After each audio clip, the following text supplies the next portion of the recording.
And he mentioned Lego in this.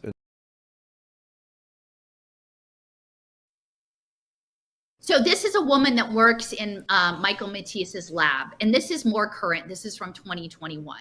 And she's talking about, again, she's like, we're not interested in replacing people. We just want to give them a tool to keep track of the game better. And this should be understood that she's talking about tabletop games, but ultimately the world is going to become a tabletop game once the nanotech and the ubiquitous sensing is installed.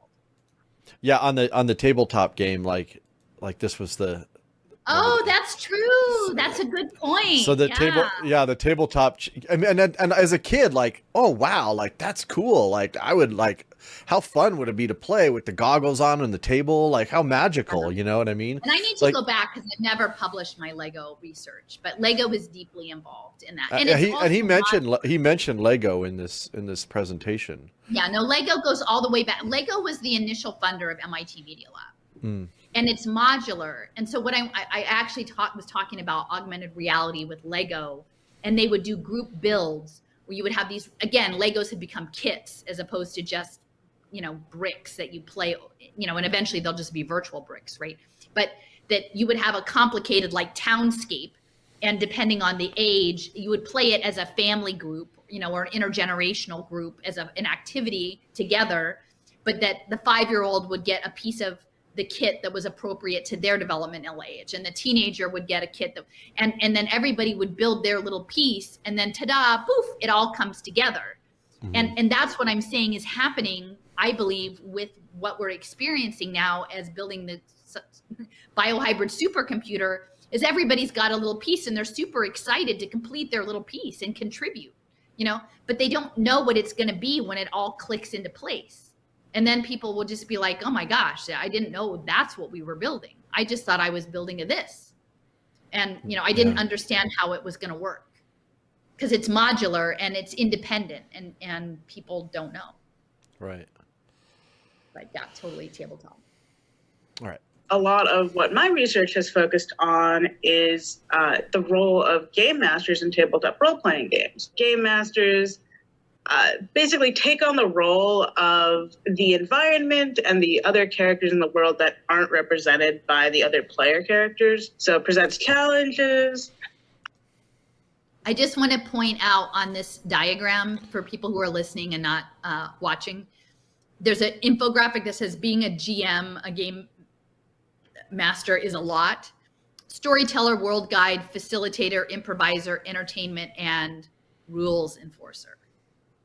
And that's the protocol layer, is the rules enforcement. I mean, I think it can also be aspects of these other things, but I think the logic circuit are the smart contracts of enforcing the rules. Yeah. Well, it's kind of, even the idea of enforcement seems to come like after the fact historically, but with these smart contracts, it's in real time. It's, I mean, there's no breaking of the rules that can even like exist in that space. You know what I mean? Anyway, it's a different way of thinking about it. The culture that you're living in has the embedded rules, and you can't actually break the rules. You can only operate within the rules as they are designed, which is what Kevin Werbach is saying. Like, be the game designer. Well, I think about the phrase, Google, their initial slogan was "Don't be evil." Yeah. And which is funny. I mean, but the open source kind of crypto community came up with the phrase "can't be evil," and which is interesting because obviously, if you want we would like to have a government or these large institutions who have a lot of power over us not have the ability to be or do evil. But who defines what is evil, and they're talking about that you can't break the rules within these systems. Like sometimes, a lot of times, even historically and presently, doing the ethical thing means breaking the rules. Yeah, that's true. So thinking about it in those terms, the law is not inherently ethical or right. And that's what the code is. It's the law. And so Yeah. this is a law that you literally can't break. I mean, I'm sure that people will figure like out that, some, Jason. anyways, just a thought. Controls the environment, represents like sort of the dialogue with other characters. We're going to get through this here. I know. She says controls the environment. And I just want to point out about Neri Oxman and her talking about the silkworms, that the environment was the robot, that the light and the energy, the heat was what moved the silkworms around in a coordinated fashion. So controlling the environment, again, within sensors and actuators in smart city environments, shapes the role play within the game itself. Again, the outside in robot. Gotcha. In the world. And there's a lot going on in this process. So, you have to be a good storyteller. You have to be entertaining. You have to sort of build a story based on the things that the players want to do. And that can be very difficult. It obviously involves a lot of sort of on-the-fly improvisation. A lot of what game masters do, what GMs do, is similar to the kinds of things that are the goals of computational storytelling or different areas of procedural narrative system. How do we adapt a story to fit the things that the players want to do? How do we maybe create a story that has certain dramatic beats or that pulls in things from the past while still allowing players a large degree of freedom to do what they want in the world? Sort of the goal of. So I just want to point out too, when we're thinking about hooking the players, understanding what they may want to do, and creating a storyline that caters to how they identify and what their motivations are. And that's, I think, a key part of this. Think about that in terms of the past decade of culture war in a digital space. Mm-hmm. Like we've been inhabiting a space in which you wear your identity, you wear it on your clothes, you put an insignia, you put an emoji, you all the Facebook, like whenever there was a thing I stand with, I do whatever, you visualize it so that the AI is attaching that to your identity. And then there's also the sentiment analysis, so that when the game master decides how to create an inviting story that lets you feel like you have agency and you're doing the things that you actually like to do, they have all of this material in stock already. Like, I think that, and then it's also often very polarized. So people's identities become brittle and reductive. There's not a lot of overlap. Like, there's not a lot of nuance. Like, you're just this. And that's very easy. Like, when you're just something that's very brittle, that you can push that button very easily. My current trend in research is not creating computational systems that can sort of supplant the GM. So there's sort of several different existing lines of work regarding tabletop role-playing games. One being like, oh, how do we sort of, digitize the GM, or how do we create like a digital version that a player can play with? And I'm not terribly interested in that, though I think it's an interesting line of work. Instead, I'm interested in sort of the human side of things, or keeping the human in the loop. So how do we create computational systems that can serve as sort of creativity support or mitigate that fear of the blank slate? A lot of what GM's talked about is trying to get players invested in the story. So like, how do we capture players' attention and get them sort of hooked? One way is by providing players with things that they want to see in the world. So GMs would do things like look at a player's character sheet and see, like if they're playing a rogue, maybe that means that they want to be sneaky. Another thing that GMs talked about is sort of helping to motivate players, giving them reasons to play in the world through the characters in that world. So having players... Oh, sorry. Well, it goes on to talk about relationships with these NPCs, which I thought were non-playable characters. So I'm not sure exactly how that works, but maybe you can tell me in D&D how there's NPCs there. But then leveraging D&D didn't really, back when I played it, there wasn't really, I mean, there were characters that were just like, oh, this thing comes to, attack you. And then, yeah, it wasn't just, we weren't doing this in the digital. When I was doing that, it wasn't in the digital space. So NPCs weren't really that wasn't a term that was. Right.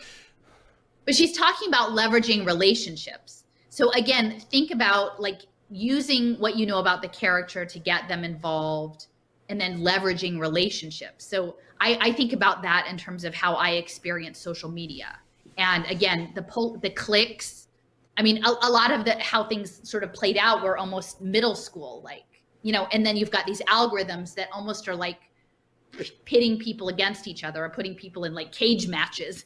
Like I didn't do a ton of that, but like, I mean, people waste a lot of time getting emotionally bent out of shape about like online altercations in social media.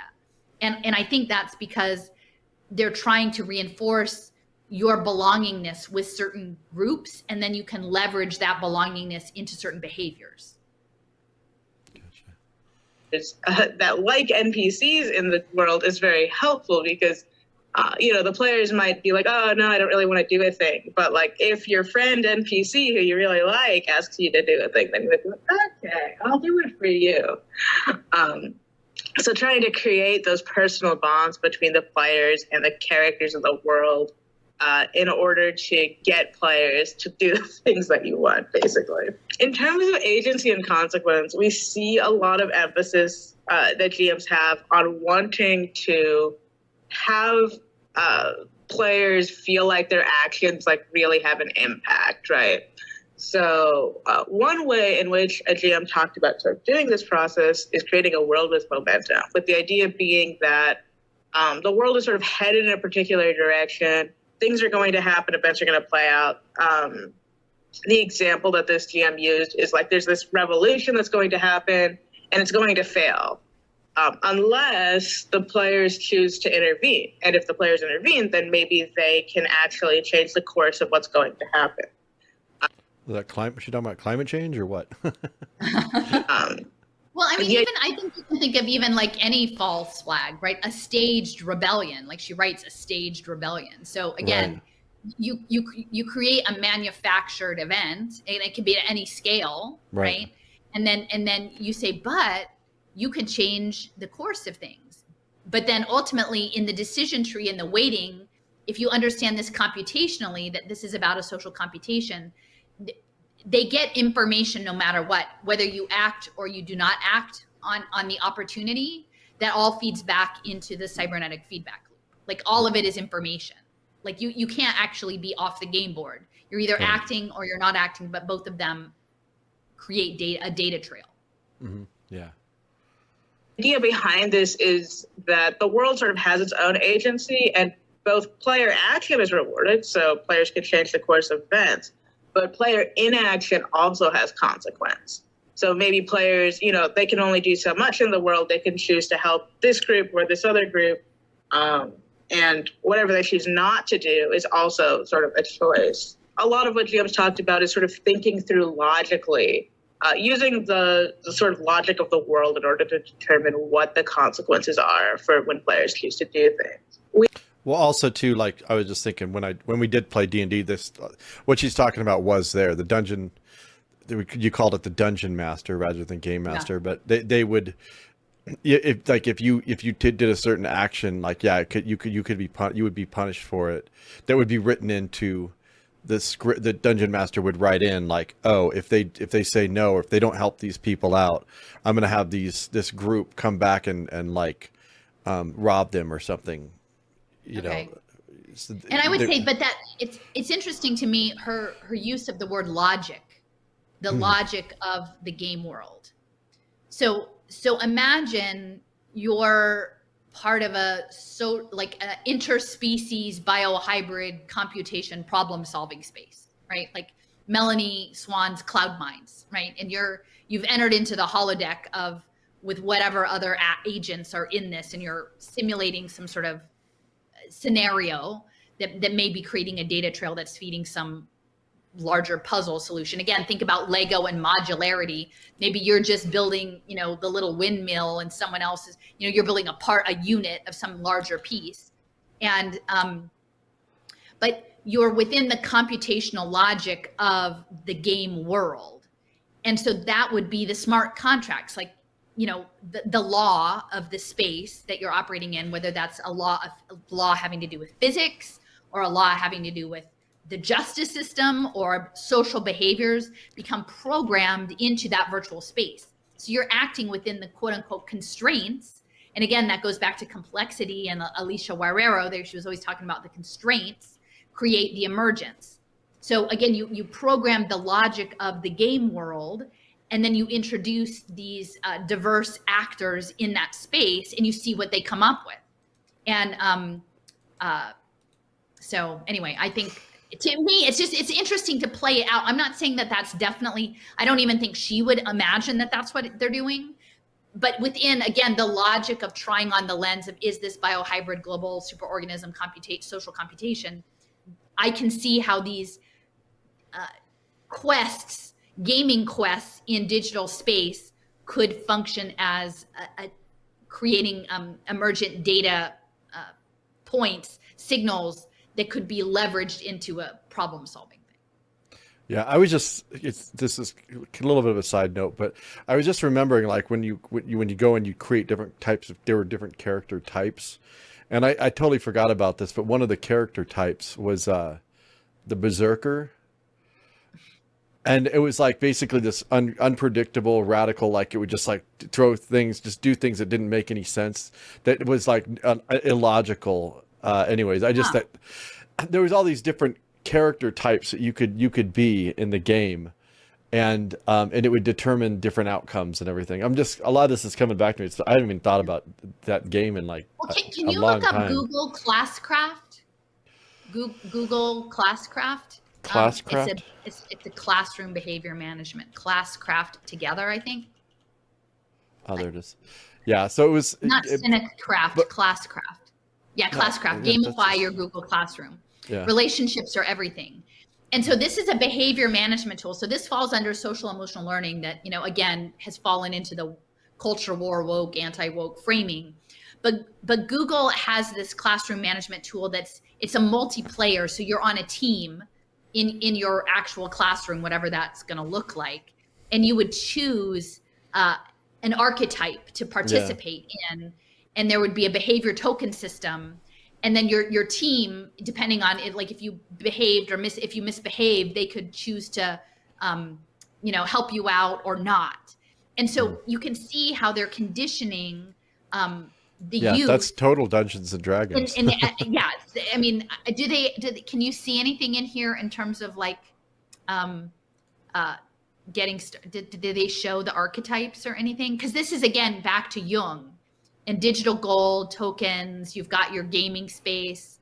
Of course, it's Rutgers. Look, there you got Rutgers. Like Leo's always talking about Rutgers and their role in all of this stuff. Let me just hit this video real quick and just see if there's anything in there.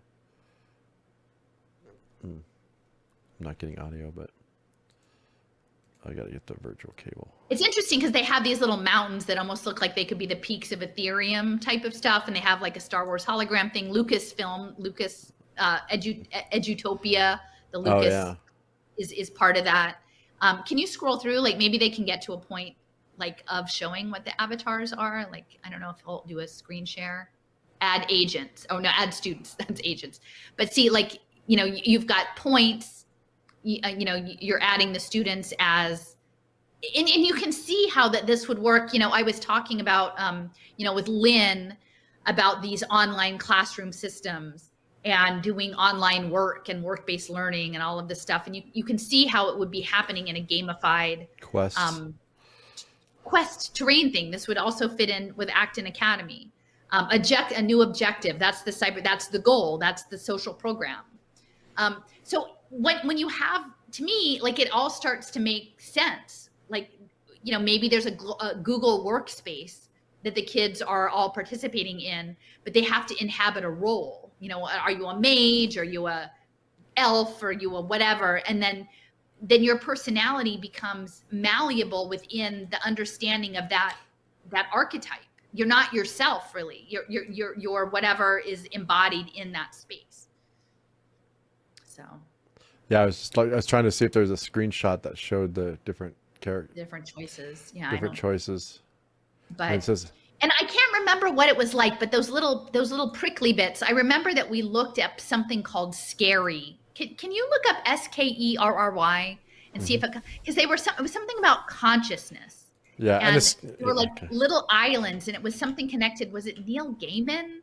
There was scary. What was though? this- Because that's scary is just a word for it, islands. scary. Like put an island or something. Like they were islands of consciousness, and they were like little pokey bits sticking out of the clouds, and yeah, these little these little islands, these little rocky islands of consciousness. So I don't know, that Google Classcraft reminds me when Steffers hears this, just think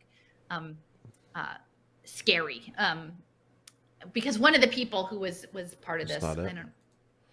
I think that they're islands, just images for scary islands. Yeah, I was just trying to see if there was something that related to the list of Shetland islands. Maybe there are a particular set of islands that are called the Skerries. Gotcha.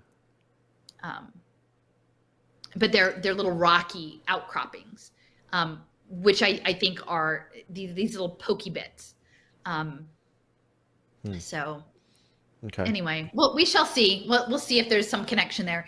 But I think that and Quantum Heart Cafe has been researching, again, institutional settings, Skinner behaviorism. This is totally Skinner, and how it was used in preschools, in prisons, and in mental institutions, and that these token economies. And this is essentially a digital token economy, framed as, classroom management and behavior. And again, all the people are picking it up as woke, social emotional learning is a woke thing, but no, it has something to do with consciousness management.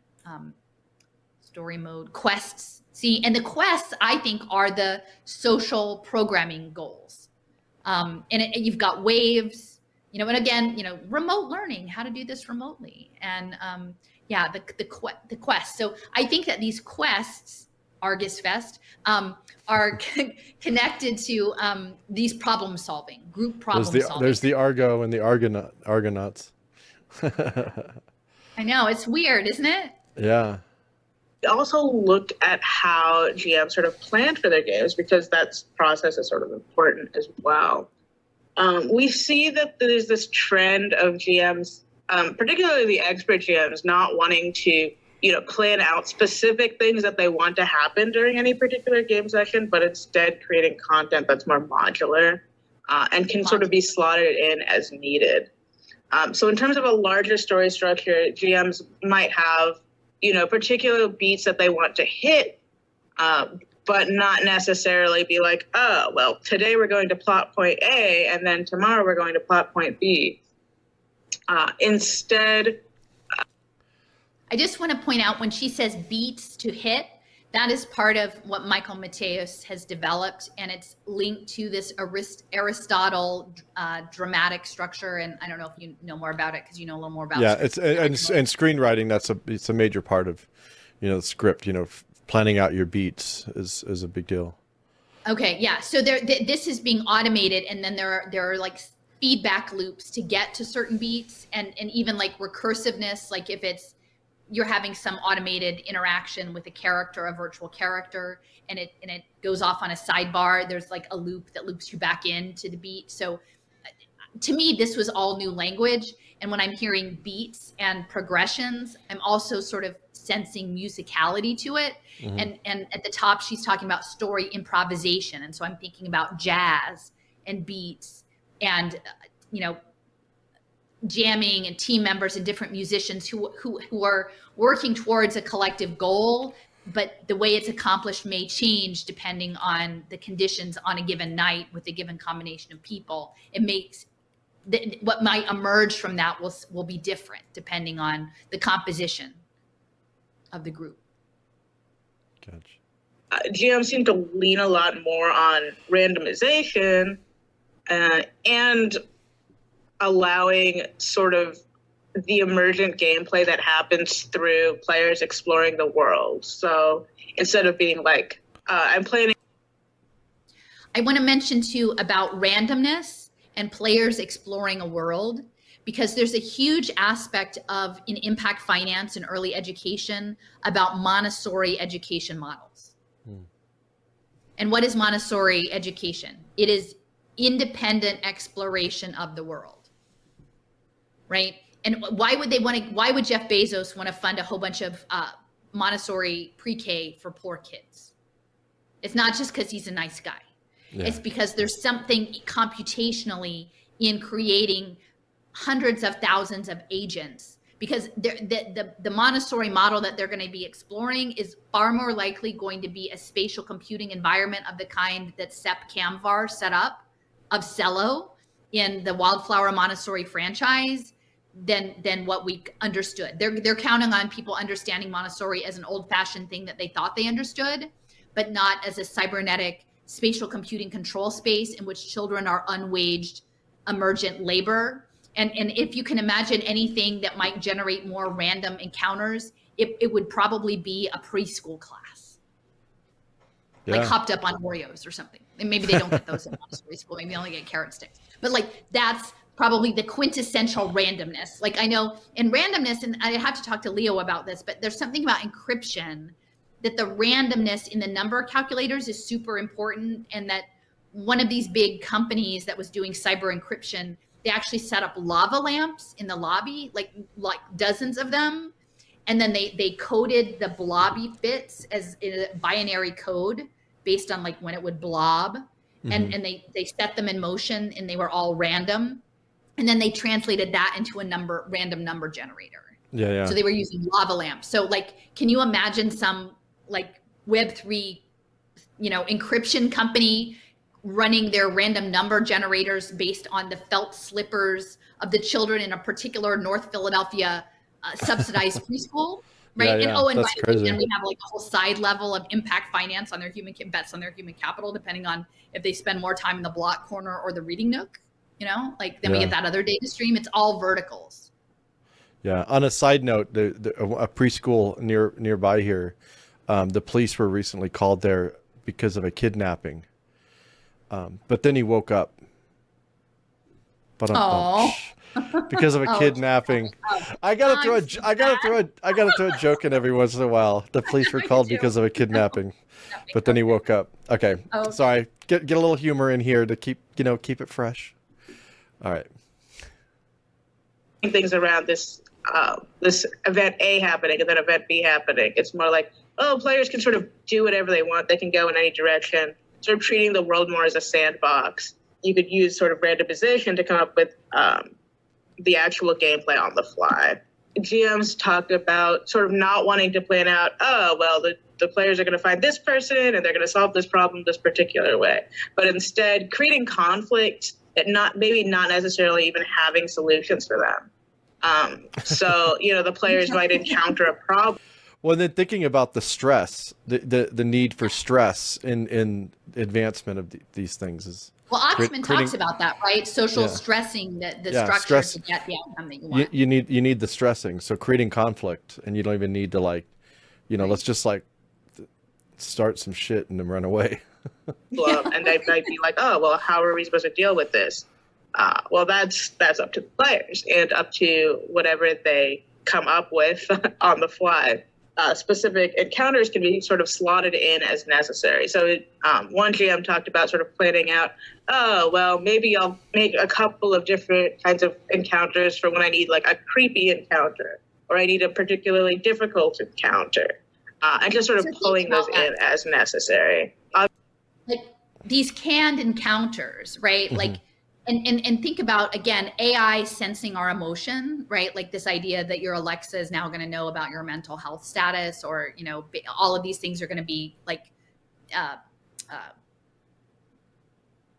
word is escaping me, but, pathologizing you, like, it's parsing like what your mental state is, at any given day, any given moment.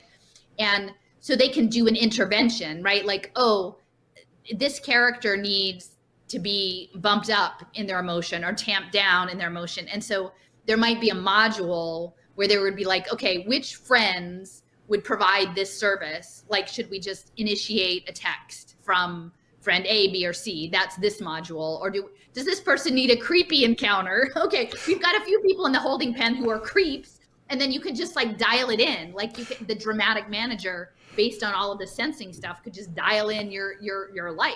And well, even on that, like I think about, you ever send someone a text and then they get it like 8 hours later? Right. Well, Yeah, thinking you're about that, right. like like there's so many little things that could be done to like fuck with people, you know, like it's just like, oh, this is a juicy one. Let's hold this one until the right moment or whatever, you know, or Yeah. the AI could Logic be circuit of the could be gaming doing, environment. yeah. Yeah. Obviously, improvisation is very important to tabletop role playing games. And in talking to GMs, um, they talked about improvisation a lot in their interviews. One note with improvisation, this quote is from one of the GMs in our interviews, is that expert GMs tended to really like improvisation. And they talk about, oh, you know, like that's the whole reason I play the game. I really don't want to prep. I just sort of want to, you know, do my thing. Whereas the novice GMs seem to struggle the most with improvisation. And they would say things like, oh, I don't really know how to keep my players on track. I don't know what do I do when they just sort of go off the rails?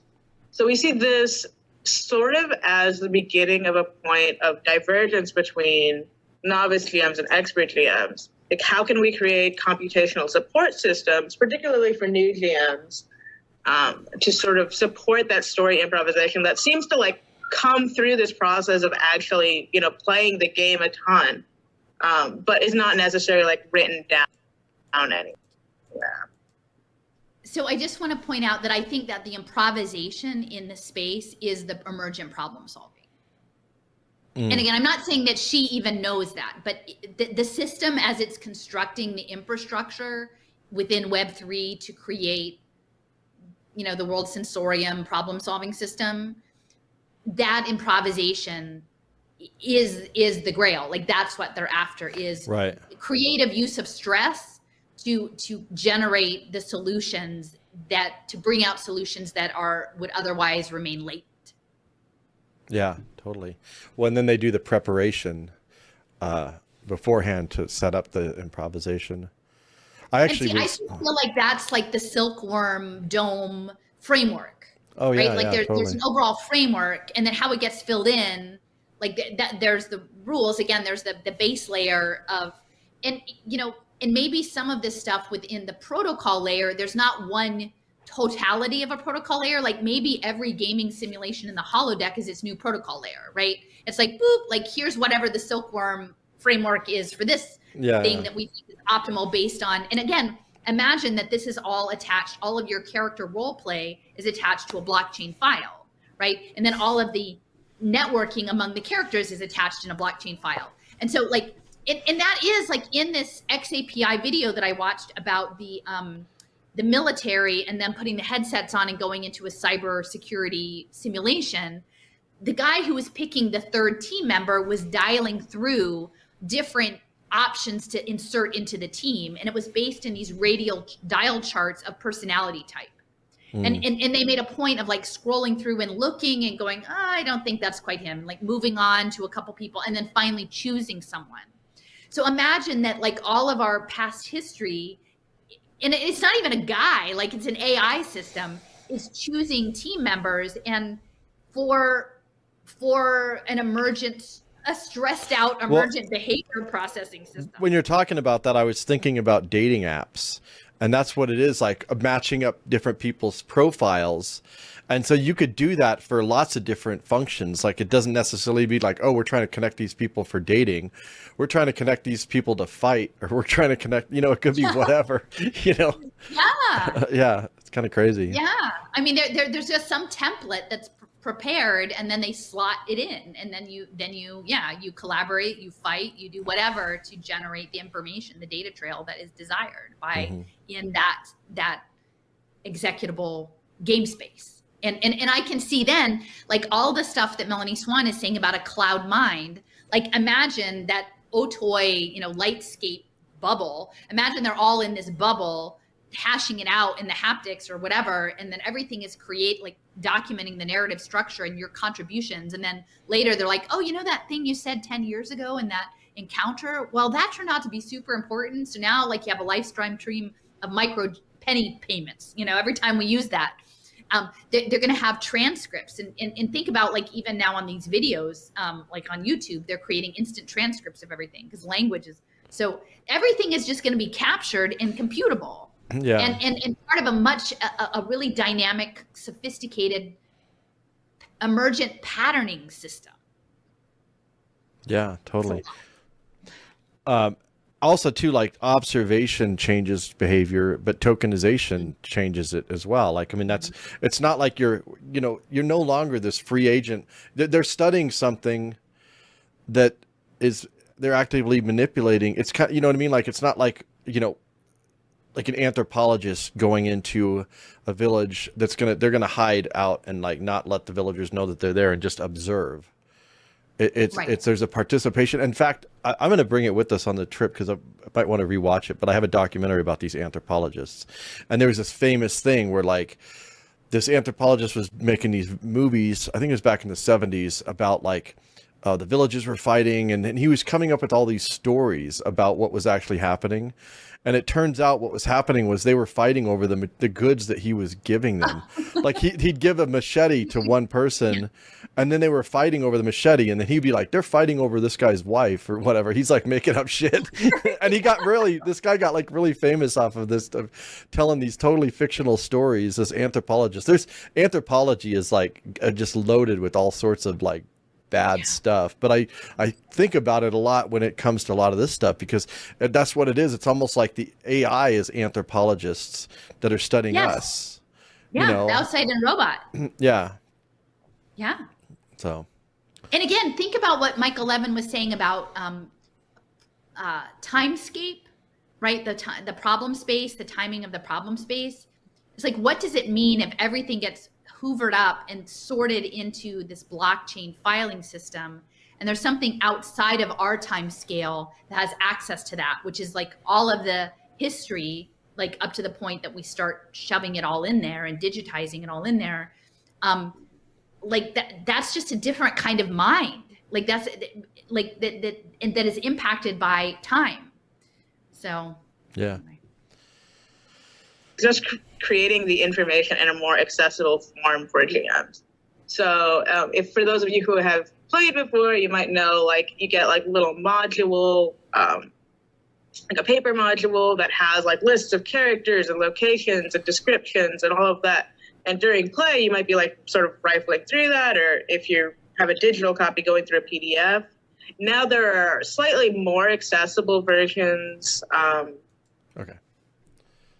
So I just want to say, like, this idea of, environments, characters, going through, rifling through these sheets of paper. Like, to me, that's what the sentient world simulation is already doing, I'm sure.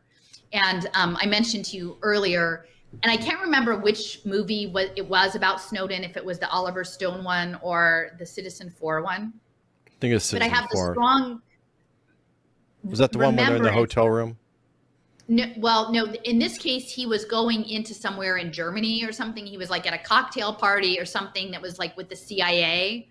And he was starting to feel uncomfortable about some of the stuff. And he wandered into a back room or something where they were essentially tracking all of these social interactions in real time. Right. And very detailed information. And he was like, you're allowed to do that? Like, that seems not right. And they're like, oh yeah, like we're totally doing that. And so, I think that was some of the, was it Prism? Is that the, like? Yeah, it was called Prism. The Prism stuff that was leaked out. But think about that in terms of what Michael Matthias is talking about, like the social physics and the social gaming that can be done behind the scenes in terms of manipulating people as characters and manipulating them based on their past history. And, it doesn't have to be as like egregious as blackmail, but simply like leveraging what you understand about things they care about, things that they're interested in, what their environment is. And I mean, I think most people at this point would not be shocked to imagine that the government, corporations, whatever, have access to this credit scoring, your credit card company, access to really deep levels of information about us through whatever this doppelganger digital twin that they could use to enact certain kinds of outcomes in social games.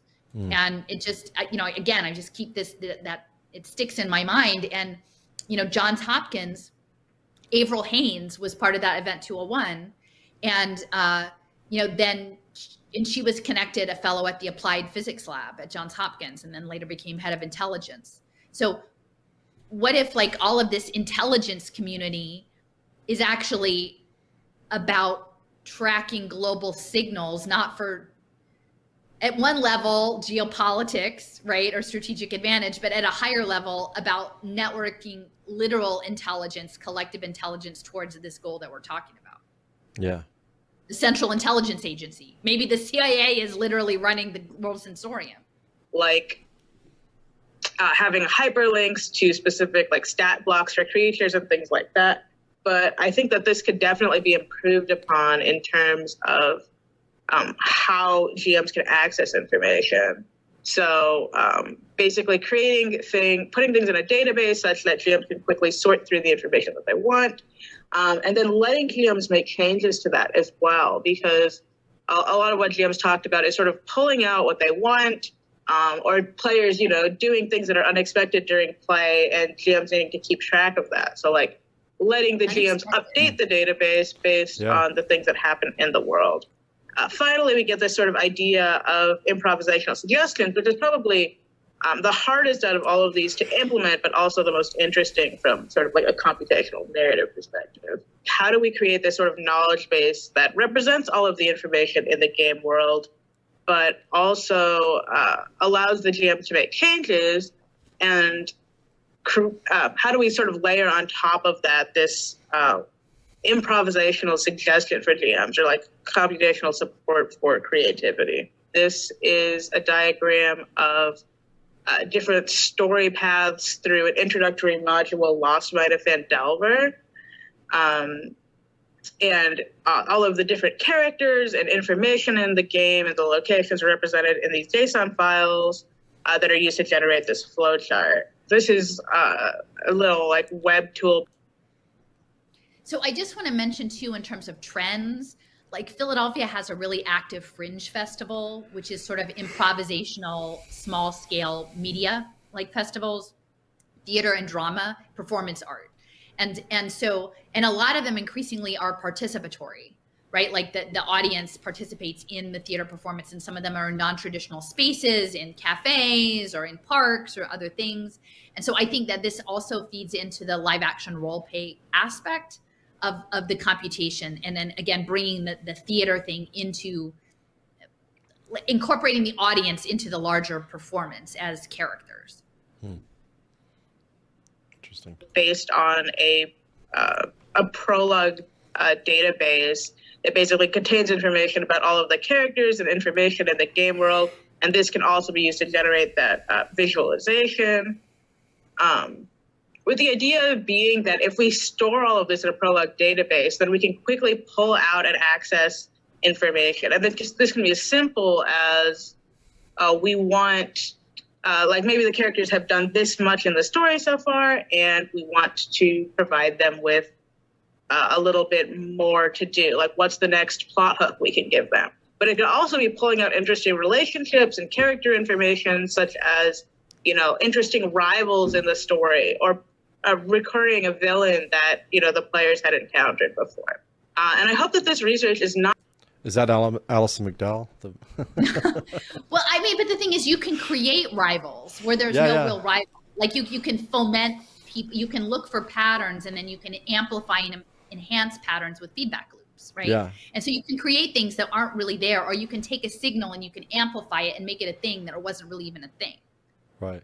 Which is kind of how I feel like with this whole JP thing. It's not really a thing. I don't really have a thing with them, but they're using a system to amplify something that's not really there. Like it's a fiction, but it's being made real through an amplified signal. Well, I think it's sports too. I mean, that's like the whole rivalry, and like I always never understood it, like how serious people get. Like they get real, like they get like emotional. They get angry, like the Raiders. I hate the Raiders or whatever. Like you don't know them. What? Not just interesting for people that are interested in like tabletop role-playing games or digital assistants or whatever, but also has this sort of wider implication on the field of procedural narrative systems and how humans and computers can tell stories together. Yeah, I mean, the idea that these things could be happening in real time with real people that's the game, the serious game Yeah. like playing with people in the real world. I mean, I think that that's not that far. I think that's happening a lot. Yeah. I think it is. And here I just want to emphasize they're talking about human computer co-creation. So that's the problem solving space. There's a and then this is semiotics and symbolism through story. So maybe what it is that we're interacting through the psychic drama stuff, but that there is some problem solving aspect to that. And again, that's kind of connected to Stephen Schaefer's work about psychoecology gaming, dramatic gaming, and collective healing.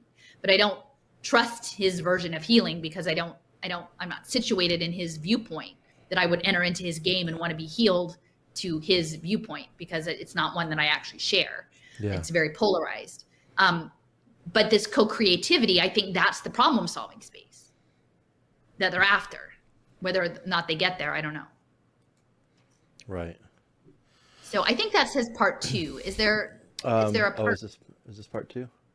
This one just says on social gaming, AI-driven storyboards, computational social physics, and then, that was part 1. That's I don't know. The picture actually says part 2. This one says part 2 as well. They're both part 2. Can you? This is part 1. Did I? Okay, yeah. There's two clips that are from part 2, and this one here is part 1. Okay, it says part 2 on there. Oh, that's part 1. Yeah. Okay. I got it. But so this is the guy from UC Santa Cruz. Okay. And I won't interrupt as much on this, but I want to point out, remember, multi-level chess, AI, and that the computational space is social physics and social interaction mediated through this digital interface with smart programmable logic. Make serious games sort of tackle subjects with real meaning, right? In some sense, when we talk about serious games, we're talking about making meaningful games that sort of engage topics in broader society in various ways. If we're going to build such games, of course, it behooves us to really try to understand how it is that games make meaning. Right? I will argue that there are two sort of primary sort of vehicles or semiotic systems through which games make meaning. The rules system and assets. Assets are things like, the pictures, the sound files, the textures, the pre-created animations, and so on. And these are all features of games that are shared with other media. Right, shared with cinema, shared with dance, and so forth. But rules, and really more generally kind of computational systems or code, are really unique to games as a medium.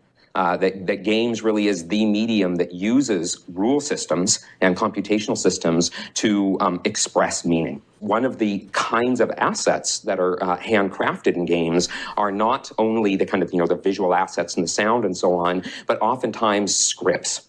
In a sense, interaction is treated in this sort of asset style where we hand create and carefully design finite state machines or other scripting technologies that explicitly describe the various paths through the game. We've been doing that kind of design for interaction for a long time.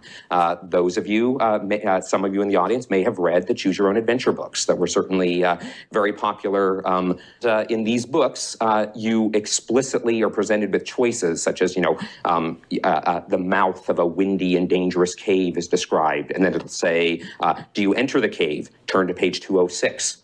Do you run away? Turn to page 35, et cetera. That's exactly the same kind of interaction systems that are often employed in games today when we use kind of simple scripting technologies. Pong actually escapes the bounds of scripting. This would be the scripting way of doing it by having a playable model under the hood. A sort of a computational model that is dynamically computing the next state of the game as a function of the current state and the player input. And those kind of playable models.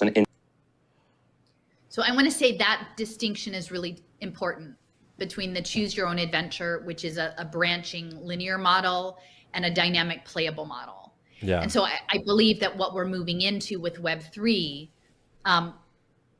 potentially with programming that is an environmental template, with the sensor networks that are outside in robots, that's the dynamic playable model that we're going to be operating in. And they may be nested, there may be models within models within models, like different layer levels. I mean, that's what I'm realizing now.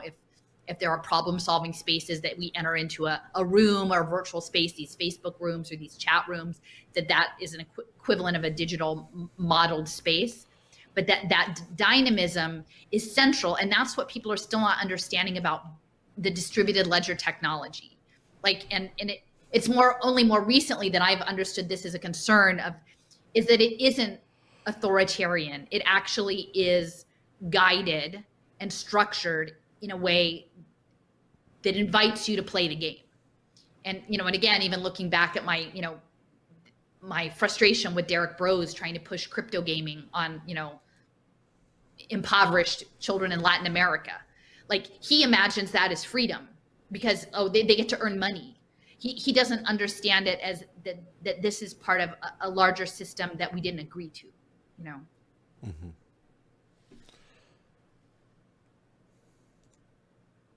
In a sense, the art of creating playable models is really how we move the field of game design forward. I'm not saying that we want to get rid of human authorship. Quite the contrary. Oh, good. What I'm really interested in doing is moving that sort of loving crafting of gameplay up to a meta level.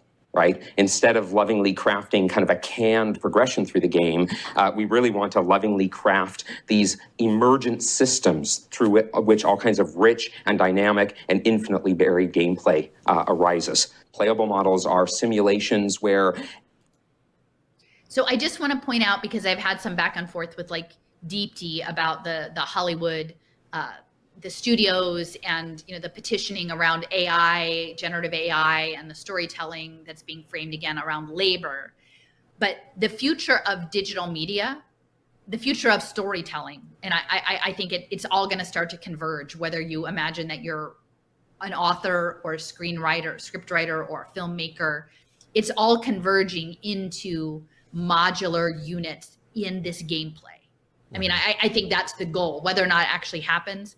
But that's what's behind it, is that your interface, all of the creatives are going to be doing lovingly handcrafted modules for emergent reality, like backdrops, essentially, like creating these modular experiences that are probably disconnected. Like I'm trying to remember that there was something, and maybe it is with the generative AI, that you could always do something in the style of, or maybe it was with Unreal Engine, something, or one of these, like you could create an avatar, and then within certain game engines, it would have a certain presentation, and it would shift depending on the game engine you were in. But it was like a seamless translation. It's like once you created your identity, and it was a while back. I did it. I think it was the Maple Nation New York Nano talk that I did.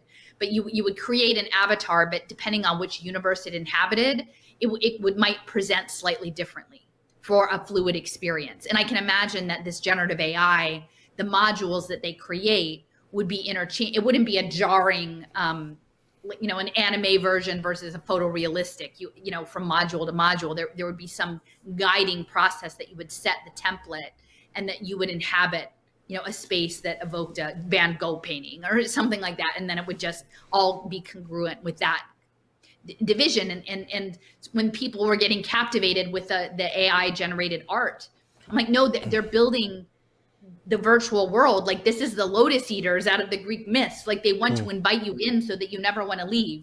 In the Rick Riordan book, The Lotus Eaters, that it was the casino, right? You went in and then you never wanted, it was very hard to get back out because it was this inviting, captivating space. And I think when he's talking about this, the artists and the creatives, the intention, based on everything I see, the direction it's going in, is that you will be creating module versions of life that will be computationally guiding us towards individual and social outcomes, whether that's, actualization, whether they want to pitch this as like some sort of transcendent, whatever, possibly with some infusions of hallucinogenic drugs or, contemplative meditative practice. But it's very disturbing. And I that's the hard part, is like having conversations about these current issues with, like, yeah, there are issues about proper payment of the creative class within this structure. Yeah, definitely. But if we limit it to that, then we're not actually understanding the bigger picture.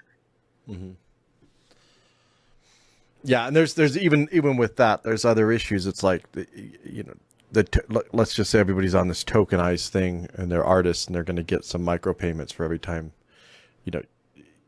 the number of tokens that are circulating. There's so many different factors involved with what's the cost of living. I mean, there's all sorts of factors that play into the game that determine whether or not, it's something that's beneficial to you and to those around you. As the audience interacts with the simulation, it, in a very kind of detailed and moment-by-moment way, responds to activity, and responds to activity just so that a human being is able to, over time, form a useful mental model of what the underlying system's doing. They have to have a mental model that actually provides affordances for making gameplay choices that induce agency. The deep modeling of content is really more than just a way out of the content crisis, Real quick, that was just interesting phrasing. Induce agency. That kind of caught my. That's right. We need to because induce it's the agency. choices that is the computation, and that's why I keep hitting it again and again, that the authoritarianism where there is no choice isn't the goal. Because if so, the logic of this model, if you agree with me that this is a likely, this is how it's being structured, is for computational purposes. If it's absolute, there's no computation. If there's no choice, there's nothing interesting happening. Yeah. There's nothing interesting there if there's no choice. Totally. Can't be authoritarian or totalitarian. Deep modeling content is useful because it does allow us to get beyond these production bottlenecks that are being hit, particularly in AAA current gen design. But more profoundly, it's really the key to creating new genres of playable media. So what is an operational logic? These are the abstract computational operations supporting interpretation that underwrite gameplay. These are sort of the raw material out of which you construct game mechanics, and they're fundamentally representational. These are sort of the units of meaning making that sort of couple computational representations with human signs, human readable signs. Graphical logics are the abstract bridge between the computation and the human. Mm-hmm. And I do wonder the role of that with tokenization in the attention economy. If there's something about the nature of the token that is a bridge between the computational aspect of the psychological storytelling and how humans relate to it. Yeah. If somehow the nuance of a token is going to be used as a bridge between those two intelligences, right? The way we understand and function in the world. Abstract operations associated with movement, collision detection, and physics. So these are sort of the units of computational and perceived meaning making that sort of represent objects moving in space, one simulated object colliding or touching another, and objects moving in space subject to physical rules. Such logics can be put together into higher level logics like navigation logic, right? If we think about navigating the maze in Pac-Man, the idea of navigation, a space of constraint that you can explore. And what I mean by a space of constraint is you can't go anywhere. There's some places you can go, some movements that are disallowed, and you have to figure out how to move in such a way as to cross the space. That's the labyrinth. Yeah. Yeah. I mean, it's more a maze than a labyrinth. The labyrinth is specific, and think about the geofencing, the idea of geofencing. Again, for guided behaviors and control, but also to program for emergence, right? Yeah. Because it's the constraints that are what you push against to get the resolution. Well, I just think Pac-Man. We've never thought of Pac-Man equating to like complexity theory. Well, I just think Pac-Man should have tried to figure out how to like block this door where all the ghosts keep coming out of. I mean, like he's so busy on eating. He's like, deal with the ghosts first, and then you can eat all you want, buddy. No. But it is interesting even to think about the symbolism of a ghost. Yeah. Again, it's creepy, but the ghost in the machine. Well, yeah, and it's an energetic signature, right? We imagine like ghosts as like latent bioelectrical signaling, from another dimension. Yeah. In the pack, the eating, and so that's the energy. I've always been fascinated with video games because I grew up, as a kid, it was like Atari, it's like we got an Atari I think in this like late 70s, and it was like a big deal. Like it was like, holy cow, we got an Atari. Maybe it was early 80s, but like Q*bert and Pac-Man, it was like a huge deal. And but I never like, so I've watched a lot of documentaries about the culture, especially the older gaming, you know, the early gaming culture and the mythologies behind that. But I've never actually like looked up where the story of Pac-Man came from. But I will say we had a couple Pac-Man record albums, and it was all the Pac-Man characters singing. There was a Christmas one, and we had a Halloween one. And I wish I still had them. I still remember some of the songs, like, you know, it was supposedly the characters in Pac-Man singing like Christmas and Halloween. I wish I still had it. It was in the whole Unreal Engine. Like those aren't things. Like they're not like, you know, like applying a human voice, like anthropomorphizing. Yeah, I know it was ridiculous. I was like, and there were like, there was like a story. They're like, hey, Miss Pac-Man, we're going out, and then like the ghosts are singing, and I need to find. I bet it's on YouTube. I bet you somebody's uploaded that thing to YouTube because it was awesome. Yeah. Wow. Okay.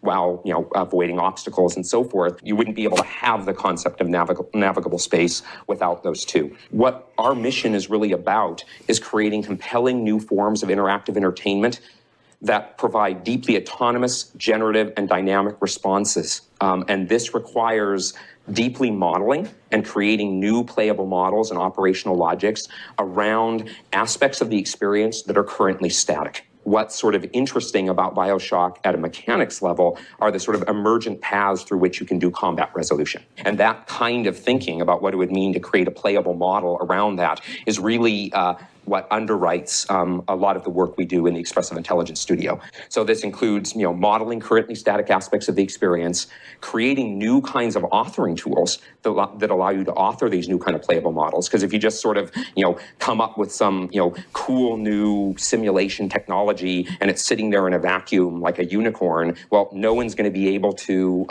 write experiences on that, right? You have to solve, in some sense, the authoring pipeline problem at the same time as you create new sorts of playable models and mechanics.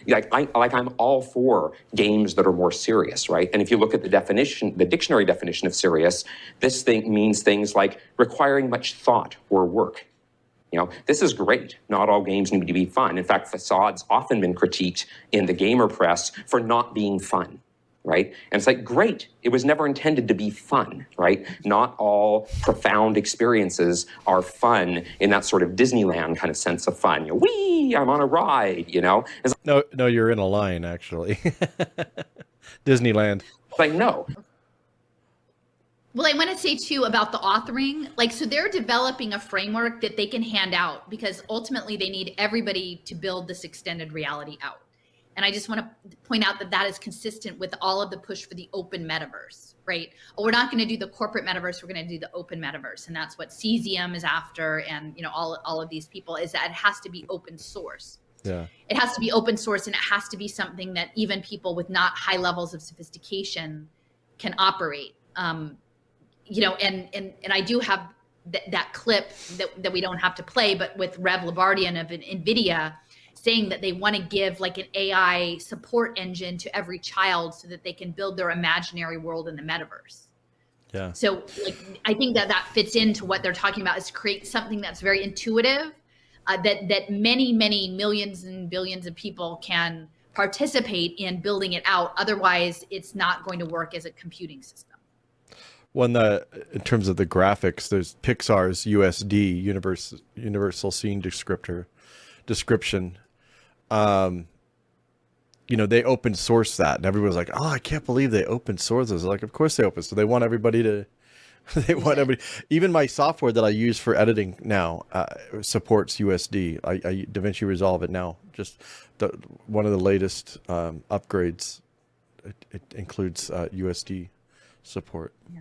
So they're building the new cloud world. I mean, and we're all expected to build it. Like we're all expected to build it and to like building it. There's all kinds of other sorts of aesthetic engagements and interactions with games we can create besides that set that's kind of lumped under fun.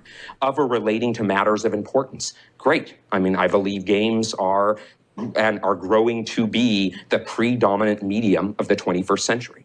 Everything that we talk about in other media currently, in documentary film, in editorials, in newspaper editorials, in political campaigns, et cetera, will be expressed in game form. Already is being now and will be more so in the future. We already see emerging genres of things like editorial gaming, docu-gaming, the art games movement, and so forth.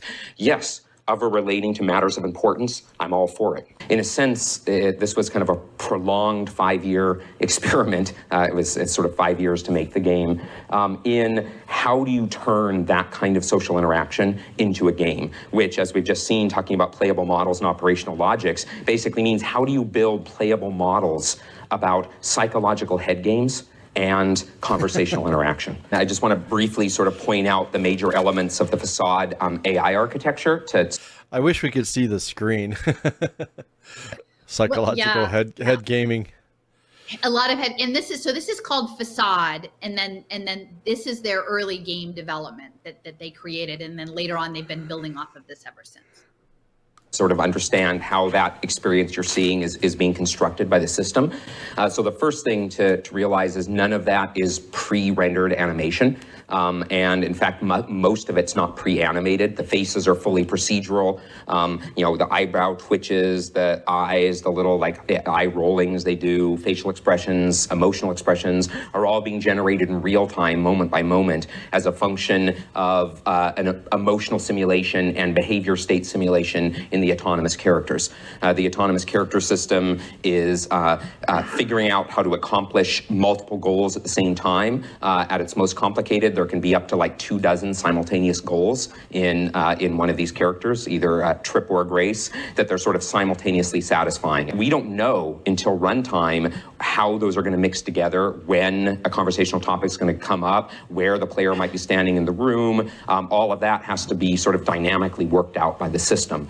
The drama management system is sequencing dramatic beats, and so we took the notion of a dramatic beat, which is sort of commonplace in screenwriting and playwriting, and kind of created an AI operationalization of it, where the system has this notion of the significant moments of multi-actor interaction, right? Kind of treating Grace and Trip as actors that are going to move forward the state of the narrative. And the system is dynamically kind of sequencing those and giving high-level directions to the characters to try to figure out how to act out that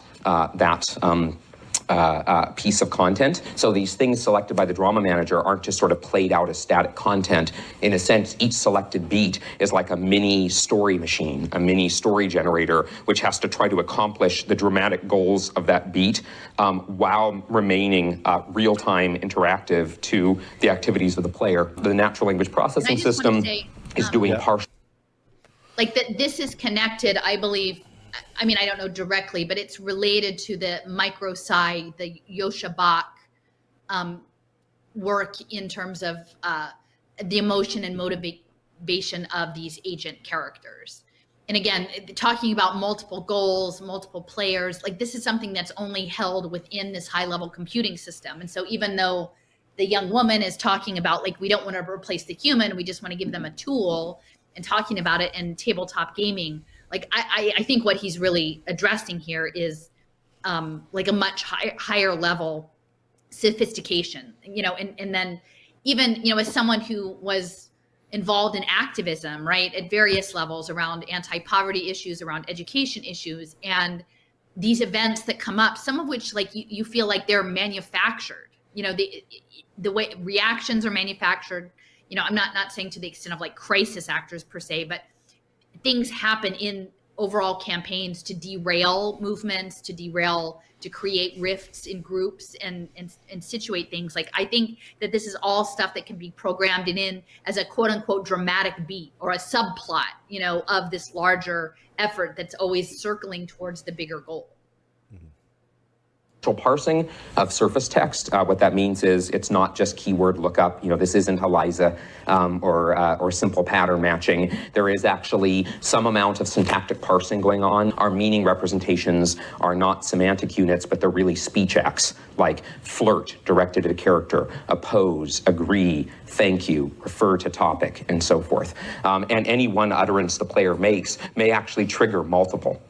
I like the couch could be a reference to the couch, a disagree directed at Grace, an agree directed at Trip, kind of all at the same time. And then the conversation manager, which is keeping track of the open conversational threads and kind of the state of the conversation across time, has to decide which subset of those are most important to respond to and how to respond to them in the context of the current beat that's operating, et cetera. This idea of making kind of psychological... The conversation manager, keeping track of conversations over time. Like, think about, why do we have private message boxes? Why do we have chat boxes? Like, early on, like, I went to an event at Penn, and it was, it was sponsored by a guy who was doing like AI and online, these massive online courses. And it was all about the chat sidebars for these online courses. And the overall, and the guy was Dutch, he was the visiting presenter. And I was like, well, this seems like this is about AI. Like, nobody wants to be engaged in these online courses. Like, they're not interesting. The participation is low. Like, by every metric, it was unsuccessful. But they were mining the conversation boxes for data. And at the time, like, I was, this is 6-7 years ago. I didn't understand where it was all going, but I said, this is about AI, right? Like, this is about language modeling. And so all of it is, and then even the stuff we're doing now, we're going to upload it to YouTube, and it's all going to be part of language. It's all going to go onto our digital twin. But imagine that there is the universal scene descriptor has a universal conversation manager, keeping track of everything we ever said. Yeah. Well, I'm sure that's happening already on, on social media. All right. Games units of interaction, I think is really powerful. And we went part of the way with it in Facade, but not all the way. And what I mean by that is the Facade architecture still doesn't actually have knowledge of the social games at an abstract level.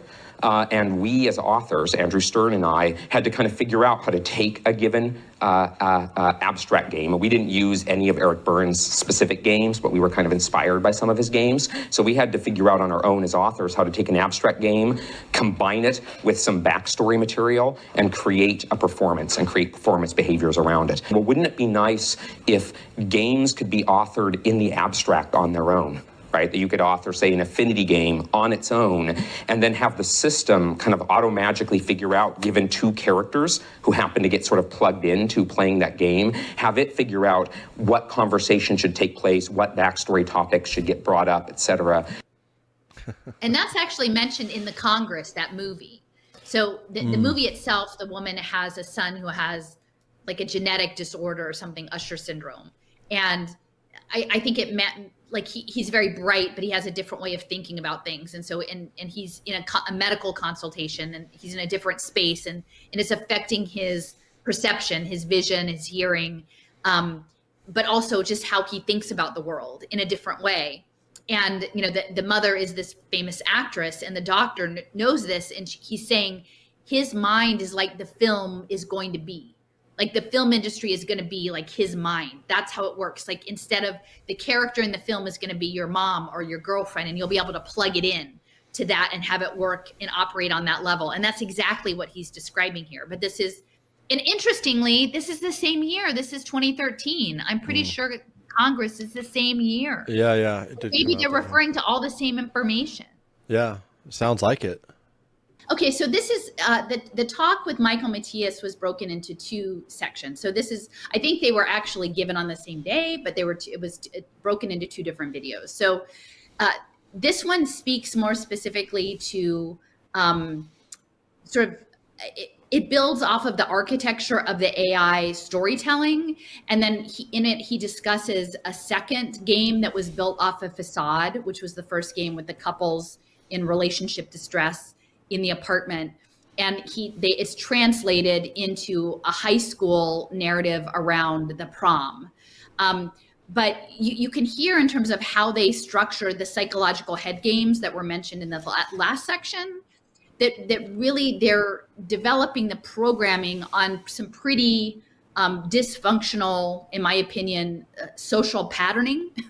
So if we're asking, if they're going to sell us this idea that we can engage in interactive dramatic storytelling for some sort of collective social healing, I think it's important to understand that their headspace in developing these tools is actually in profound dysfunction.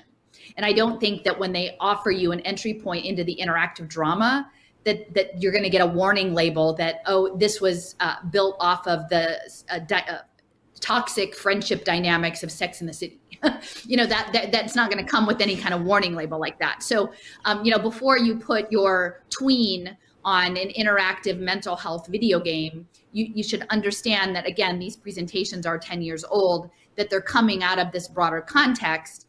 And I would say, Jason, you were looking into Matthias later, and there's not a lot about him, even though he's still, as I understand it, UC Santa Cruz. There, you can't find lots and lots of talks. Which I know, because this one was what, 2014 or what? This was 2013. Yeah, 2013. So same year that the Congress movie came out. Yeah, so I was like, what's he up to now? But I couldn't really find much on him. If you've got a sort of a blackout, to me, it doesn't mean that he's not continuing to do that work. It's just that it's not publicly available. Again, there was the young woman who's in his lab who's still doing work. That's from 2021. So how are these technologies being applied? And in my opinion, probably within a covert context. And again, I will just reemphasize that UC Santa Cruz, in addition to being the home of the Hausler Genome Project, was also the home base of this National Laboratory for Education Transformation that I had done a lot of research into around ed tech and scaling ed tech and blockchain identity and social impact in the name of progressive social policy and these things that I used to be behind, but now that as I know more about where they came from, I'm increasingly skeptical of the intentions of these programs. So are they going to have some sort of dramatic interfacing to achieve their quote unquote social justice protocols, that are going to be linked in with high level hedge fund trading, and militarized behavioral psychology like that? Those are questions I think are really legitimate questions. And what are the direct applications of these technologies? Because I think that they are being applied. I think they are being applied covertly at scale. And I think that the most vulnerable populations, including children in vulnerable households, are going to be on the front lines of this in the name of quote unquote, offering them some sort of equity and justice, which is, it's not that, in my opinion. That's not the end goal. Yeah. Okay. All right. We'll also start it. And we've been, in some sense, I mean, this is a little bit silly, this equation, but this is kind of the direction we've been taking, which is to take some of these transactional psychology ideas, combine them with the sociology tradition of symbolic interactionism. So Goffman's work on dramaturgical analysis is certainly, is kind of a canonical example, early example of symbolic interactionism, but there's a whole bunch of stuff that have been spawned from Goffman. So we sort of take transactional psychology, a dose of symbolic interactionism, combine it with media, where we basically watch very closely things like Sex and the City or Mean Girls. And we have these little like ethnography parties where we'll queue up Mean Girls and then sit there and pause it all the time and try to diagram basically every kind of psychological game we see the characters play with each other in the course of the show using frameworks we borrowed from these people. And that gives us our models of social games.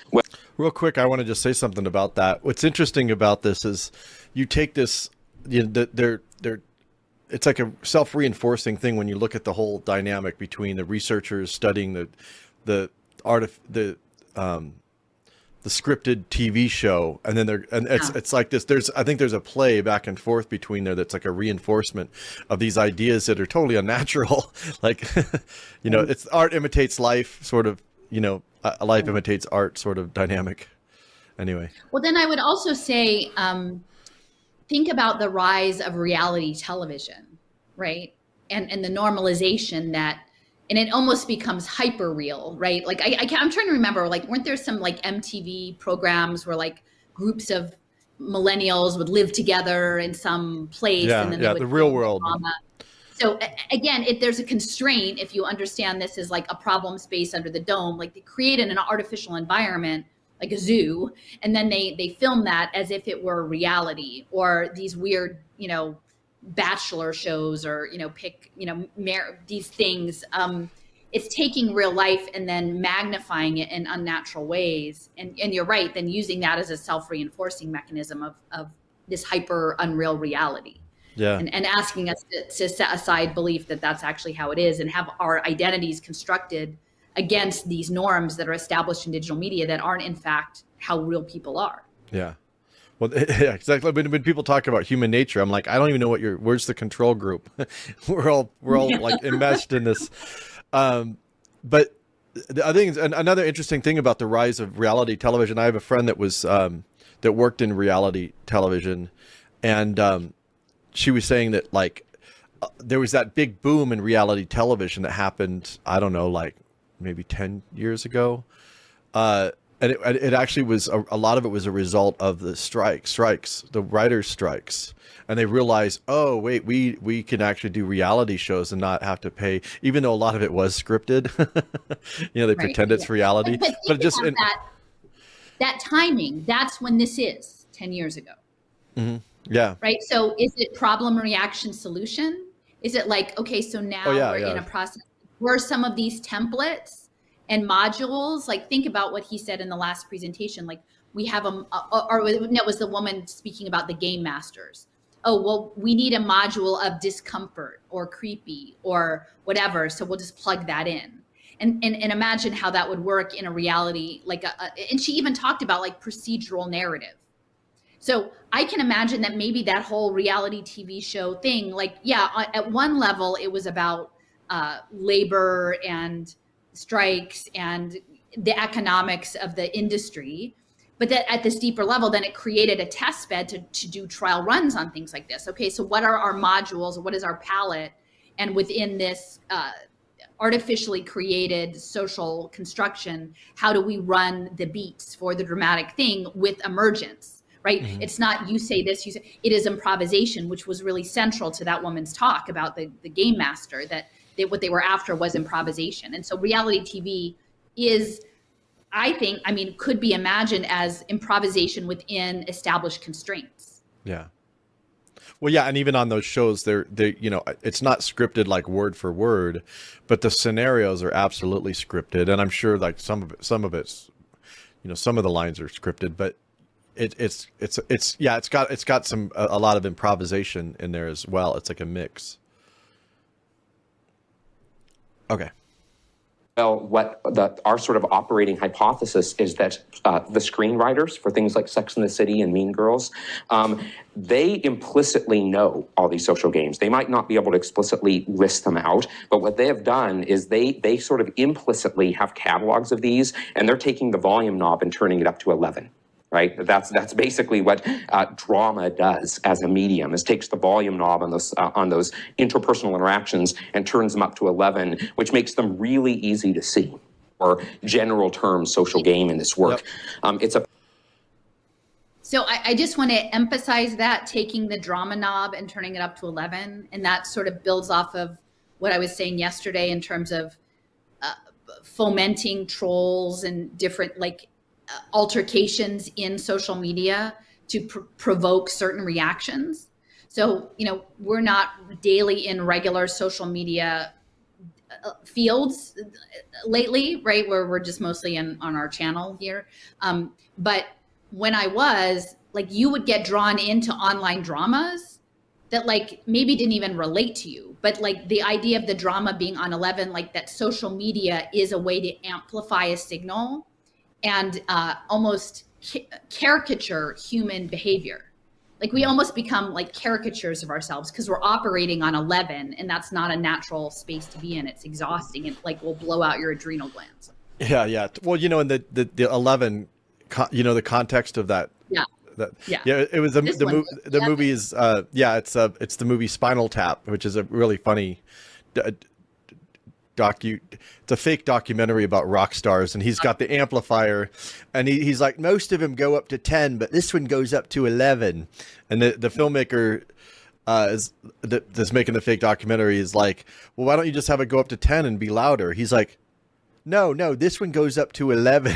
It's a really funny scene. Well, it's funny you think of Spinal Tap in the context of Levin and his frog embryos, and like, we can put an eye here. We can just tap the spine and put an eye. Oh yeah, there you go. Different kind of Spinal Tap. Yeah, different kind of. Yeah, exactly. A good movie, by the way. If you want a good comedy, it's a great comedy. All right.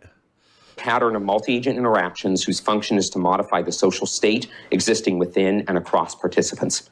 And so in this model, you might have like three friends standing around in a hall, and we kind of model the characters when they're playing these social games by through this very kind of means-ends analysis, right? Which is very AI, where one character might really have a goal to have another character like them better.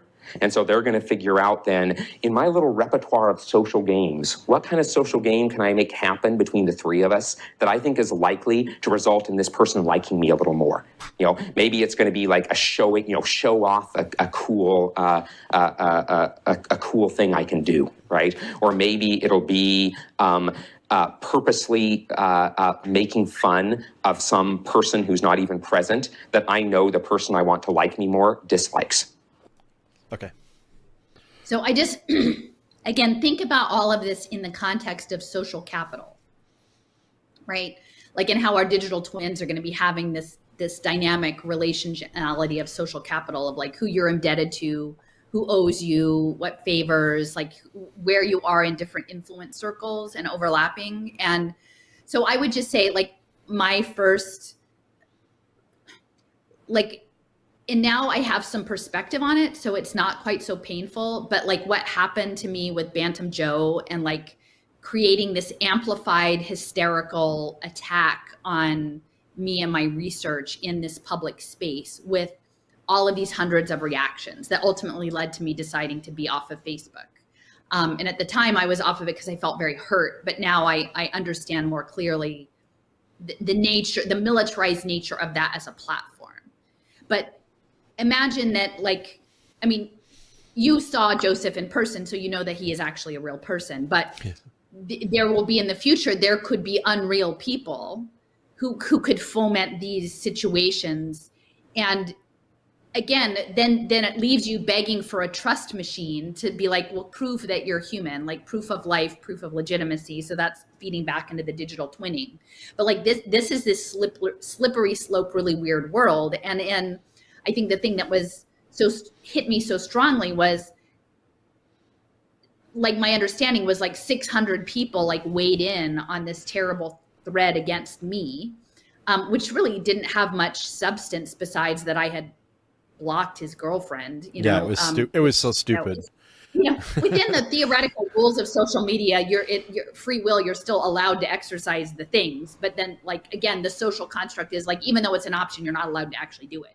Well, real quick, what it was interesting, the activation, that whether it was, how much of it was real or not aside, the activation of that versus the activation of someone actually talking about the substantive context of what the, right, what we're actually talking about. We can't get that kind of engagement, or, at the time I think we're getting a lot better engagement now, but like we were like, then we could hardly ever get any real concrete substantive engagement on the work that was being put out, Yeah. Anyways, because but then this ultimately about polarizing a signal, a simple signal. It's a binary signal. Like, are you on his side or her side?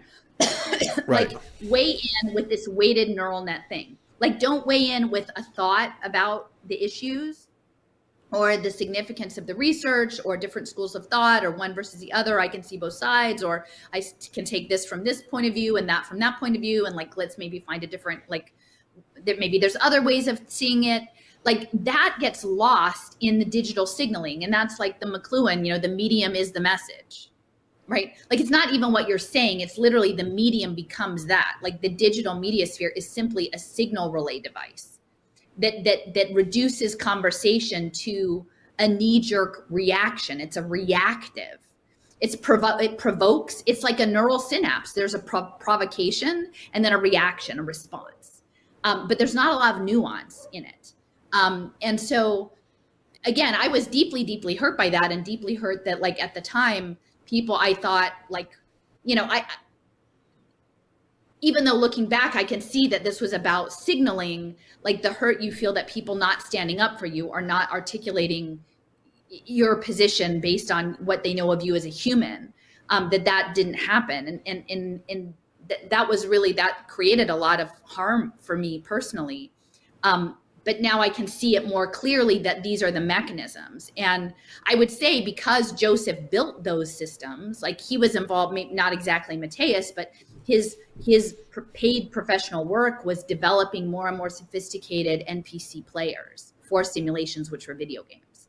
And he, I don't know if he still had it at the time, but like high level military security clearances, right? So he would have known exactly what he was engaging with at the time, like maybe not on a top level, but inherently that was his skill set. His skill set was signals intelligence and understanding how to manipulate that signal. And for the most part, the people who were engaging on that signal, like, were reacting, but not without a deeper understanding of what they were actually embedded in. Mm-hmm. And so for me, this, even though it was difficult to leave social media, and there's like this sense of loss and exclusion for, it probably took a year to really get over that feeling of like missing out. I understand, like, these things help me understand it better. Like, what is this Project Minerva? This is not Mark Zuckerberg, this thing. Yeah, totally. This is a much larger system of energetic reinforcement, neural network, social relationality that's in the future going to be tokenization. And the tokenized attention economy is deeply embedded in all of this gaming simulation, magnified drama stuff that's hurtful, but it causes real harm to people. And I guess that's what, like, I've come to terms with that harm, but it doesn't mean it didn't happen. I think it was probably traumatic for other people who witnessed it, but then had to decide, again, with the game master, do you take action or inaction? Because both of them have consequences. Mm-hmm. So I was realizing that most people that I thought maybe would weigh in on my behalf chose to not take action. But ultimately, in the weight of the neural network, even the not taking action gets calculated. Yeah, I get it. Okay. Right? That sounds like a pretty good move in this sort of social game space to achieve that. And so then we've kind of created these catalogs, and the agents sort of reason and perform these social games to explicitly manipulate social state. The AI architecture that enables this is called comme il faut, which in French is basically doing it right? It means sort of like, do it right or do it correctly. And so the experimental game we're creating around comme il faut is currently the prom. And the prom is set in an American high school, and it's sort of the social machinations of the goths and emos. The kind of gameplay we are enabling using comme il faut as sort of the underlying kind of operational logic is, in a sense, solving social puzzles. And the analogy we use is to physics-based puzzle games, where physics-based puzzle games like World of Goo use an underlying physics model to support emergent solutions to the puzzles, right? Unlike, say, traditional puzzles from, say, the graphical adventure game days of the mid-'80s, where the solution to the puzzle was explicitly scripted, and it's like, do A, B, and C, and you solve the puzzle, and the player's challenge is... Sorry, I didn't see your hand there. I want to say that the comme il faut, like, that's an interesting choice. So this research was underwritten by the National Science Foundation. And I can't remember if we showed the screenshots of that grant, but it was about $500,000 starting in 2008 from the National Science Foundation. And, that maps back to Vannevar Bush, who conceptualized it. But this early research into stochastic modeling and like wave theory, and I'm going to talk about this later in terms of the cycles, a lot of that work was backed, I believe, by the Rockefeller Foundation. Leo has done research into that, again, with the early radiation and Marie Curie and that, but that was centered in Paris. And so for me, I'm often thinking about things in terms of a cultural geography, like, where is this thing? Like, why did they choose a French name for this? That stands out as something that's kind of unexpected, that you would come up with a French name. I mean, that I have never come up across anything that's American that uses a French name before. But also within in France, like two of the key entities, the maps that I've made out, one is related to IDEMIA, which is the digital identity systems. And these days, ever since the lockdowns, almost all of the airports are using IDEMIA for security clearances. And then, even though it's a French company, and then Dassault, DASSAULT, which is deeply involved in digital twin modeling.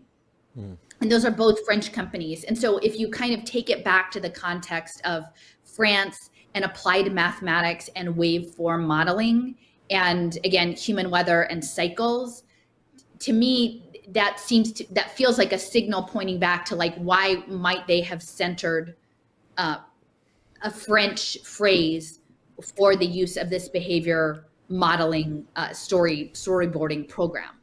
Anyway, I don't have a better understanding of why they made that choice, but when I think contextually, what would that signify for France? That's what I come back to, is this applied this history in stochastic modeling of mathematics, and that's the through point of that through to digital identity and digital twinning today. Okay. Is to figure out what A, B, and C the author specifically had in mind when they made the game. Unlike that, contemporary physics-based puzzle games use the underlying physics model to enable a space of potential and emergent solutions which players can discover on their own. Right, and it's sort of a commonplace occurrence in those sort of games that players will discover solutions to the puzzles that the author never knew you could do. Well, in a similar way, we want to enable.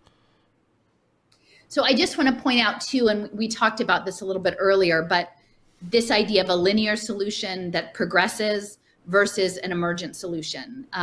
Because for the past year, we've really been focusing on complexity and eusociality, right? Social insects and E.O. Wilson, and the use of modeling ants, like social insects like ants, in terms of doing high-level mathematical problem solving.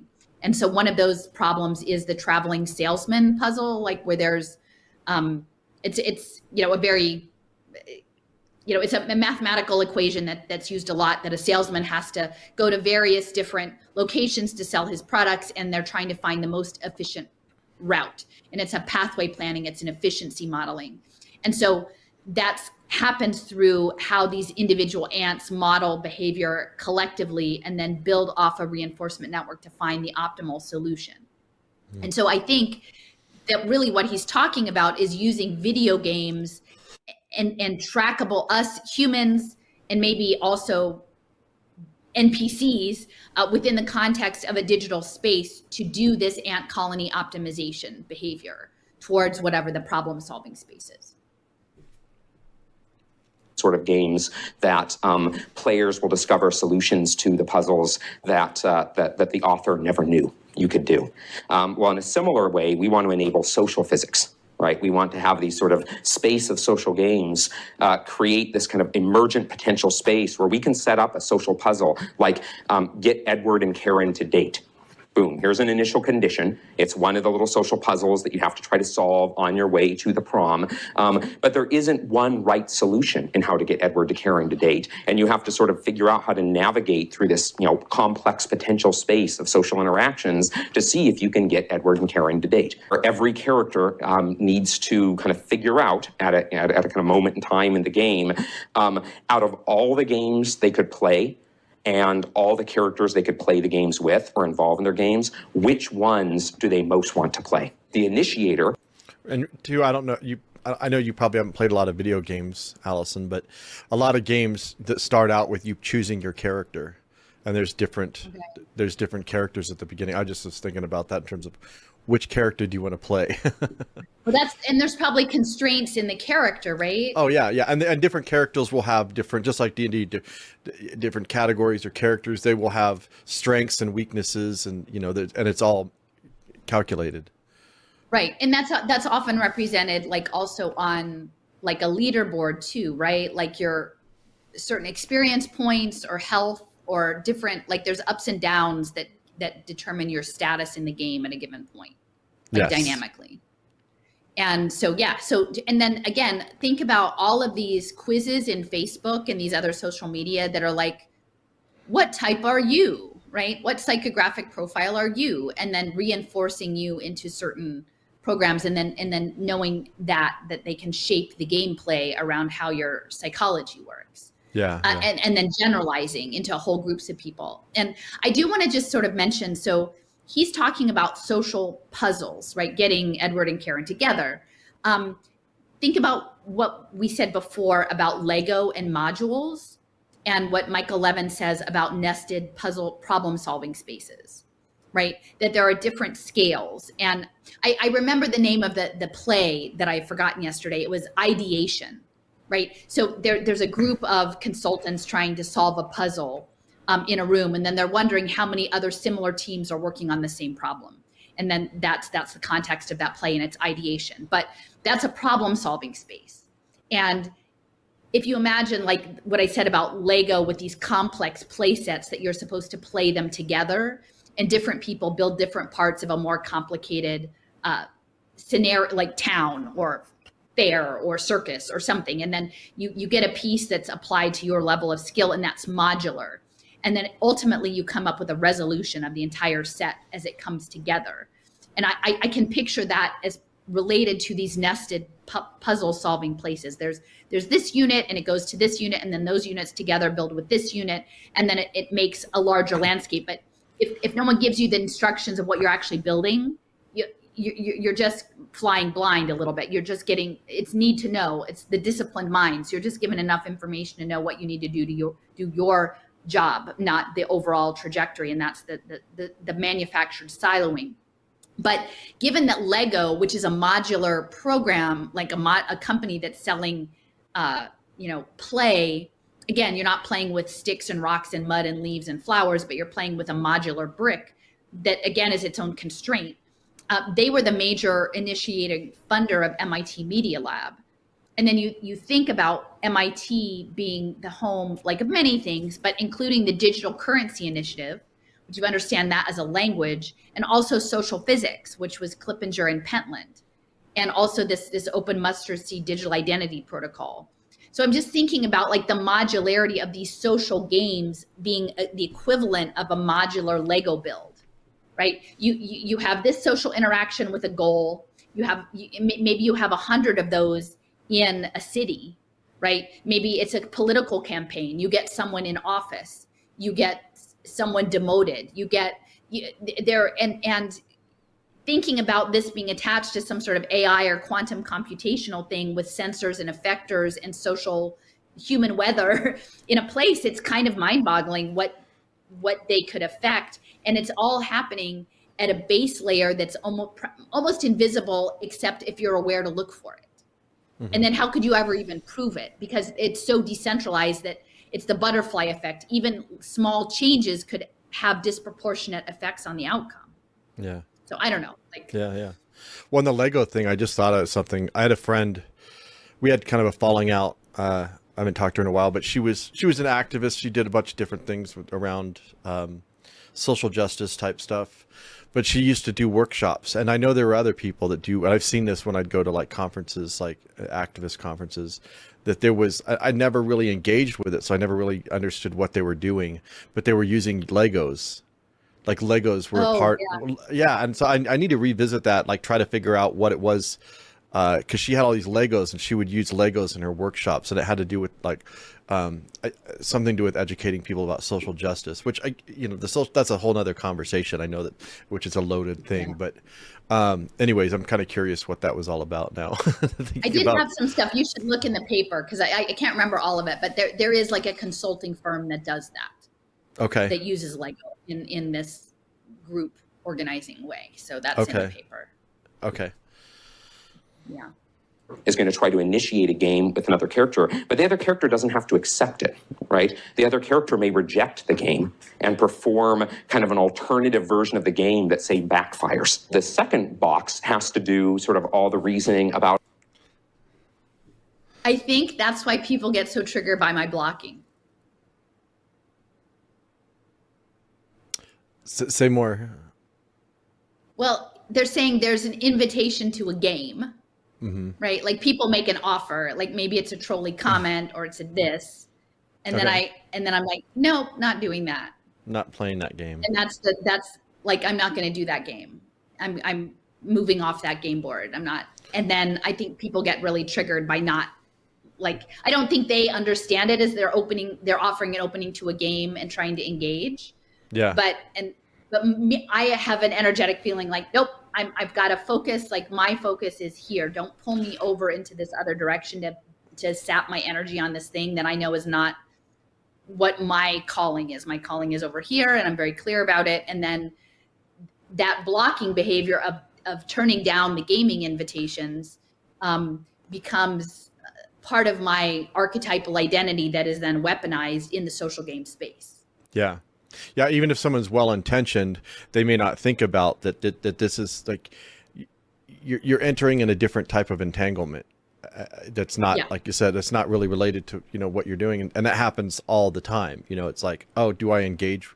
And I think because there's something human about us where we want to be kind and respectful to everyone. And so you're like, oh, okay. So we engage in a lot of things that we maybe shouldn't, like, and you're kind of extreme where you're just like, nope, I'm blocking you. I'm not even going to deal with that. Yeah, no, I get it. I mean, it's interesting too, because I'm going to have a follow-up talk that talks more. Steffers had shared some things with me by this guy, Burr, who actually Lorraine Davison had talked about a little bit in her work with Teilhard de Chardin that I totally missed. But it's about energy fields and morphogenesis, the work that Levin is working in, but with this idea of the universe being composed of different intersecting energy fields. Which are called L fields, I guess life fields maybe. And but this work was done in the 30s. And so I do feel like there is an energetic that's involved in these digital spaces. There's an energy exchange of whether it's through grammar, through a like or a click or an emoji, that's an energetic thing. And maybe I'm just I'm not saying sensitive in terms of like I'm more empathetic, but like I don't want certain energies in my space. And so that was like part of like a block is essentially cutting off that circuit. Whereas just to ignore or humor leaves the circuit open, right? And so I think the way I was occupying these energetic spaces without fully knowing it was like I just really wanted to stay very focused on what I felt called to do and not have circuits open to things that would be like static in the background, right? Whereas I think more people are interested in playing in a more open field of dabbling across different conversations, which was just like, I thought it was legitimate that I could use it the way I wanted to use it. And yet even in those choices that became part of this gaming simulation, like clearly, because that was something that was used over and over again in how they framed me as a person, even though it was simply a behavior that was allowable on the game board, but it became a characteristic. So, yeah. Well, I think about consensus building as well. And that goes against consensus building, which is you're saying, like, I don't even want to entertain that. Like, yeah. So you're like, but it's like, we want to include like join the resistance. We have a certain way of doing it over here in the collective. We're resist the way we're telling you to resist. Well, I think about like my relationship with the political thing, which has been a long time thing, where I just realized like there's certain things that I'm just I'm not even willing to there were irreconcilable differences that like, so if someone supports war, for example, like I'm not even gonna have the conversation, like we can talk about the reasons why war happens, and like we can have an intellectual conversation about what causes war. But like the idea that like, so with the political candidate, I'm like, if political candidate supports war, I'm not even going to debate it. Like I don't even care. Like there's certain things, and the same thing with the banking system, the monetary system. I'm like, I'm not, that game, I totally reject. Change my mind. I reject that game completely, 100,000%. I know that's not even a real figure, but but my thing is like, they were like, well, maybe we can find some common ground. I'm like, no, there is no common ground. Dropping bombs on people is fucking evil, and like there's no way you're gonna say, well, they're gonna give some money to healthcare. I don't care. I don't care. I mean, I do Well, care. Like, I want people to have healthcare, but that's even another longer conversation. But my point is, yeah, the idea of like being clear about what your values are and what you're actually focused on, and being self-directed rather than just like, trying to jump into the stream and figuring out where you fit in the stream. I don't know if that makes sense, but when do I accept or reject a game? And that's a function of all kinds of complicated state involving social statuses, social traits, the current underlying social state variables, which in the prom are your cool factor, sort of cool, romance, and buddy. real quick, I just noticed Gotland, Gotland University. I think it's Sorry. in Sweden, actually. I think Okay. it's a Swedish university. Yeah, I'm just curious about the term Gotland. Is that the name of a person, maybe? Okay, I sorry. think it's a Swedish university, yeah, maybe. Yeah. Okay, sorry about that. Are the kind of three social networks that underlie at the bottom the social state, and then on top of that there can be all kinds of different statuses that occur, which, like us, statuses in any game are kind of temporary bits of social state that emerge as functions of this lower level state. There's multiple potential. So again, I think that the shorthand that many people are using about the China social credit score, it might be more accurate to say that this is a social state within a gaming environment. Like what he just described, that has nothing to do with China. That has to do with, like, there are constraints that are within the game space of social status and how you fit in these different levels. And then at any point in time, you're varying on the axes of where you are in that state. And then that affects the social state of others around you. But that has nothing to do with a political or economic ideology. Yeah, I was gonna. That's a good tie-in with this real quick. I'll just. Where is it? This I just recently watched. This just came out like 2 days ago. ETH Global on-chain storytelling with Denis Nazarov. Now I'm not sure if he's. I mentioned this earlier, but I don't know if he's related to Sergey. But in this talk, he talks about. He was talking about NFTs. His company's called Mirror. But he was talking about NFTs. He was saying, the first iteration of NFTs, or the first like people's interaction with it, were as financial things. So people are buying them just, like with some sort of like mentality of like, oh, is this NFT the price of it gonna go up and down? But he's saying like the next iteration is not really about the price of the NFT, but it's really about like your social status. I'm trying to think, like social. He talks about the social and cultural capital, and that really it's about social and cultural capital, showing your status, what you care about, and you would own community artifacts through the NFT to show kind of what your values are for signaling. It's all for signaling, kind of like you have a band T-shirt. He says, you're signaling, or the flags, like whatever flag people put up in their windows or whatever, you're signaling that you're with this group or that group or whatever. So like thinking of it, like people talk about social, your social credit.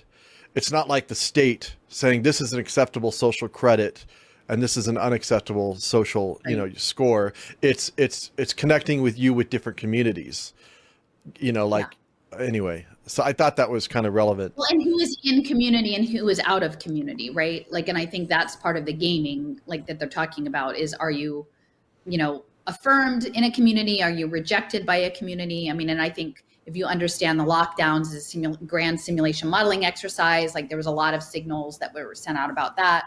But yeah, that's the attention economy, and that's co-creating identity. And if you imagine assembling a diverse group of agents in a problem-solving space, all of those NFTs are going to identify you, the AI, they're metadata tags, essentially. Yeah. I mean, and that's what I was getting at. What NFTs, theoretically, you could exchange with someone. A soul-bound token is permanently attached to you. Mm-hmm. And to me, that's the agent modeling, is the soul-bound tokens. And the goal is, well, the NFTs will be nested within the soul-bound token. Yeah. Well, I mean, I guess you could reject, like at this point, I feel like I am outside of, I can see the breadth of the political ideology spectrum, to the extent that I no longer identify as being on that spectrum anymore. Yeah, I can see it, and I don't have to like, but I'm outside. Like I wouldn't hold any of those tokens, but probably you would have signals that would weight you towards one or the other ends of the spectrum, and then they would be able to figure out, like based on your digital representation of your story, where you fit into a team for problem solving purposes. Yeah. Outcomes of how you're actually going to play that game. You have to select among those. And then finally, the game has to actually be realized. Real dialogue has to be spoken, right? And facts need to be referred to from the past and so on. And that's the performance realization. Because again, one of our goals in this project was to take the social game idea from Facade, which we felt was pretty powerful, but make it so that more of the detailed writing of the character interactions was done by the system. So what are some factors about why she might want to play? And real quick, just the calling it Facade is interesting, you know? Yeah. It also feels a little bit like the Plato's cave, or like the inversion, like you're only seeing the shadow, you're only seeing the surface, but not the mechanics at the back. Veneer. Oh, and I'm looking at that. I'm seeing like the whole floor is that black white, although it looks a little bluish, but like that's all that Masonic floor tile thing. Oh yeah, it's blue and white, but yeah, the tiles. Not sure. So what are some factors about why she might want to play the breakup game? So some act has happened in the past, and this is one of the things that's important, is the system actually has to support maintaining an episodic memory of all the previous social interactions. Because in a sense, every previous social game that's been played, the facts that were brought up and the state that resulted are kind of raw fodder, raw material for future social games, right? So this cheating thing would actually be kind of a side effect of. I just want to emphasize what he just said. Like you heard him, Jason. Like, say it again. Just repeat it for. So, I mean, essentially, what he's saying is, in order for the social games to progress, they need a permanent factual record of every past social interaction. Oh yeah. The entire history that informs the next state of the game. So that is the digital identity. That is the blockchain identity. Is your permanent record. Now, again, they're going to start to say stuff like, oh, your blockchain identity, you're going to permit access or not access or what have you. And I'm not sure how this is all going to work out. But the intention is for the social gaming is that there will be a permanent record of all of your past social interactions. So like my question early on in all of this was, imagine that you're like in the predictive profile and risk modeling, that you participate in a behavior that's perfectly normal in one cultural setting, say when you're in your teens or 20s, and then by the time you're 50, society has outlawed that past behavior into something else and said that, and we saw that happen during lockdowns, things that we could never have imagined would be new social rules were put in place. And then people were vilified for not participating in those new social, like society was co-created in an entirely new, abrupt way. But if you have a permanent record of your past behavior, even if they might not like directly penalize you for your past behavior, it's going to be weighted into a future prediction modeling about that. Like there's going to be a label to say, well, they haven't done it lately, but when they were in their 20s, they used to do this thing that we've now decided is anathema to society. So in the weighting and the prediction modeling, we're going to put a big question mark behind this person because maybe they'll do it again. Even though now they know it's wrong, like they might do it again. And so that's, to me, the larger ethical considerations of this simulation modeling is that like you never get a do-over. And what's ironic in this GDPR stuff in Europe is that I think like Sandy Pentland was sort of part of that. And like, I think ultimately it was setting up the digital identity to imply that you would have control of your identity and deletion. But I don't think that that's actually going to be the case. I don't think that they're going to give you that level of control. Yeah, for sure. When also too, like in terms of governance, like it's like the government's going to Chinese style going to tell you what they're going to penalize you, but the community can penalize you. You can get you get the scarlet letter or whatever. You're you're labeled.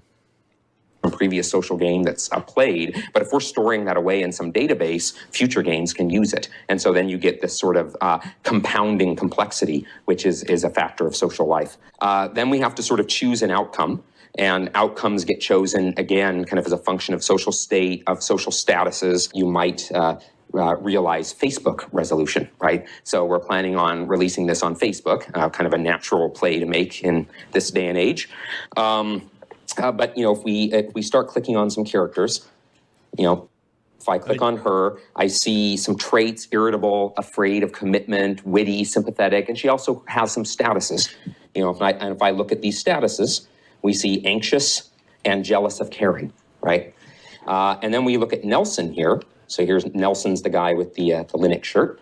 And the social puzzle here is you are trying to get Nelson going out with her, right? And if we sort of click on the two of them, we see there are some problems in the way.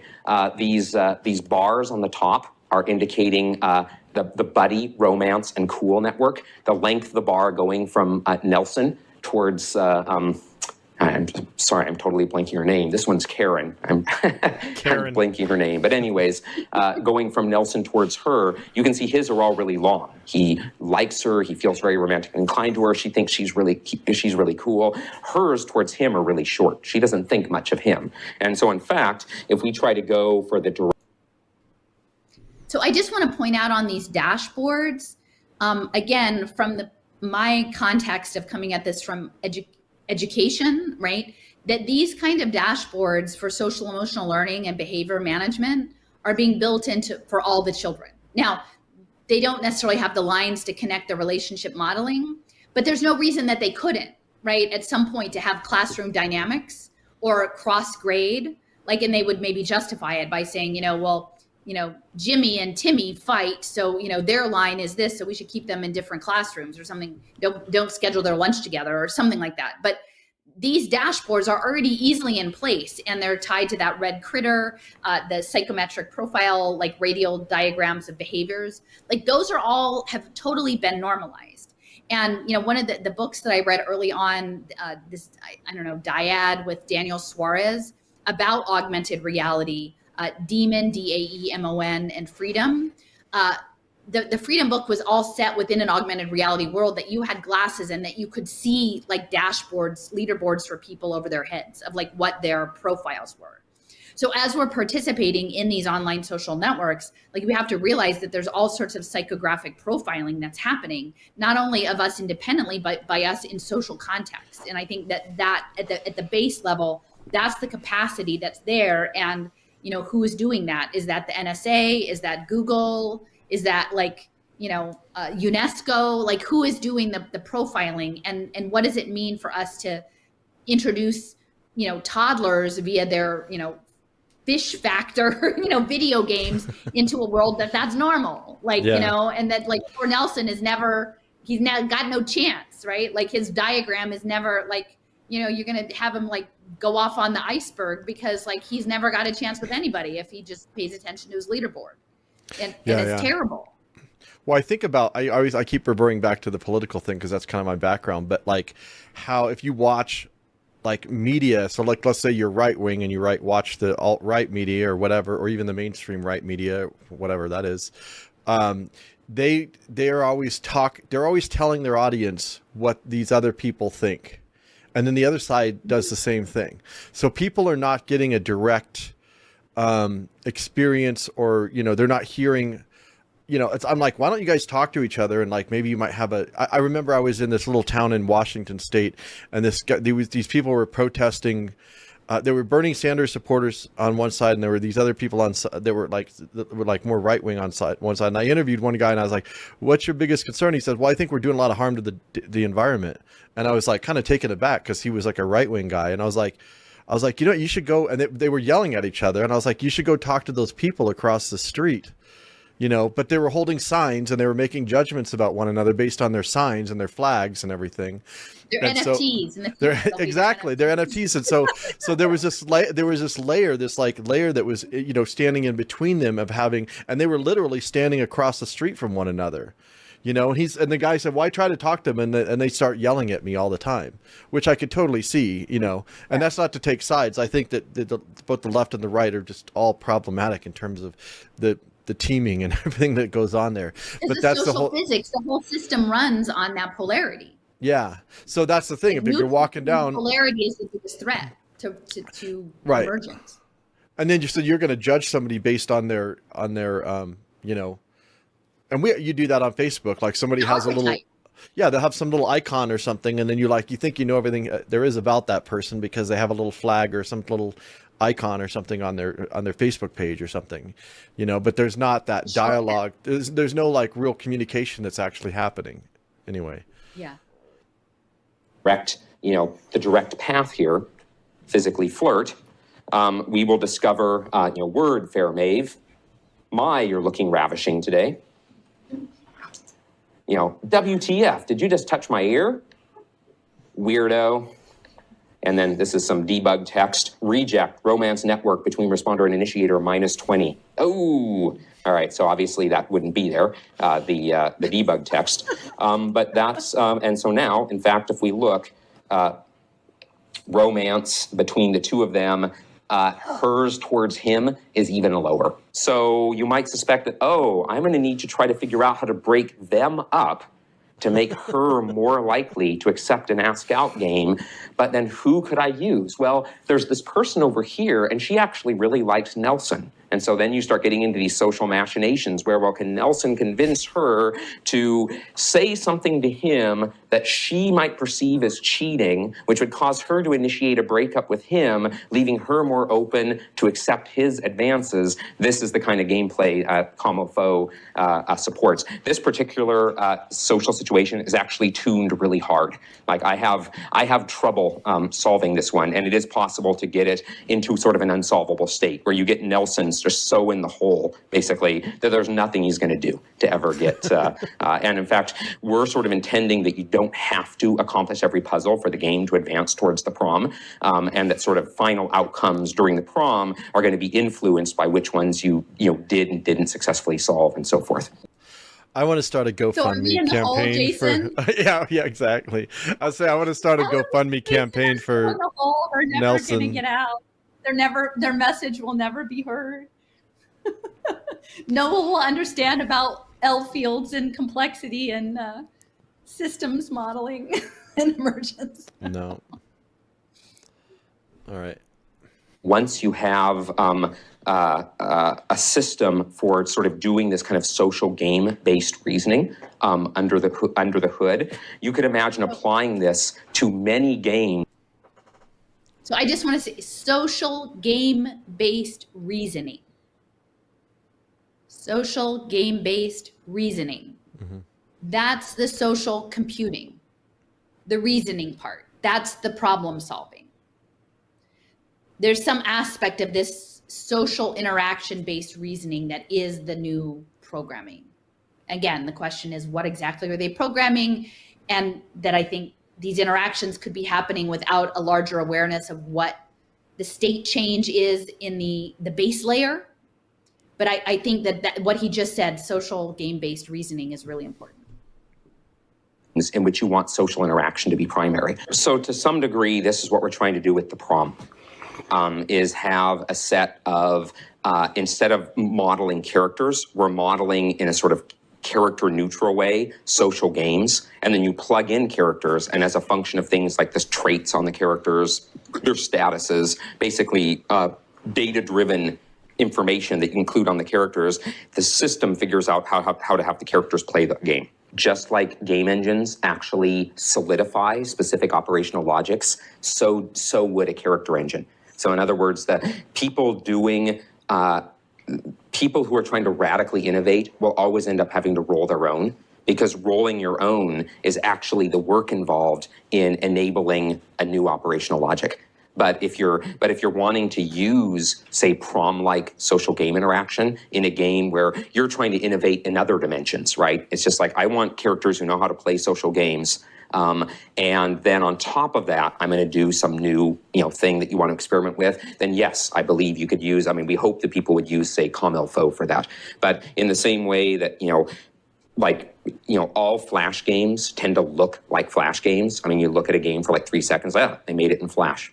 or Unreal Tournament. Those of you who have tried to do total conversion mods in Unreal Tournament, it's amazing the amount of work you have to do to get the gun out of their hands, right? So I've tried to actually use Unreal Tournament to, I've hooked Able up to Unreal Tournament in the past and sort of gave up that line of work. This was circa 2003, 2004, where I wanted a sort of game engine, Able plus a game engine for doing social simulation.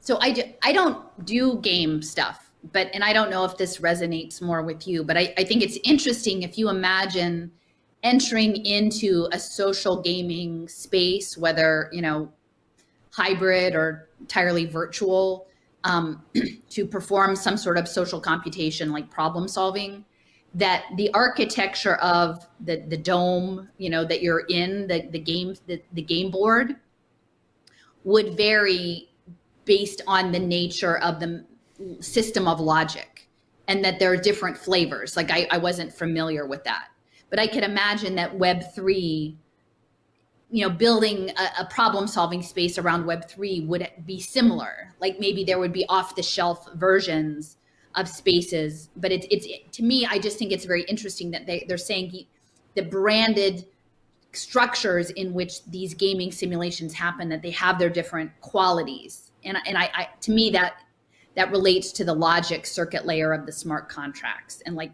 programmed culture. There's a culture of first person shooter, and that culture makes it difficult to get the gun out of the person's hand and use the person for some other tool.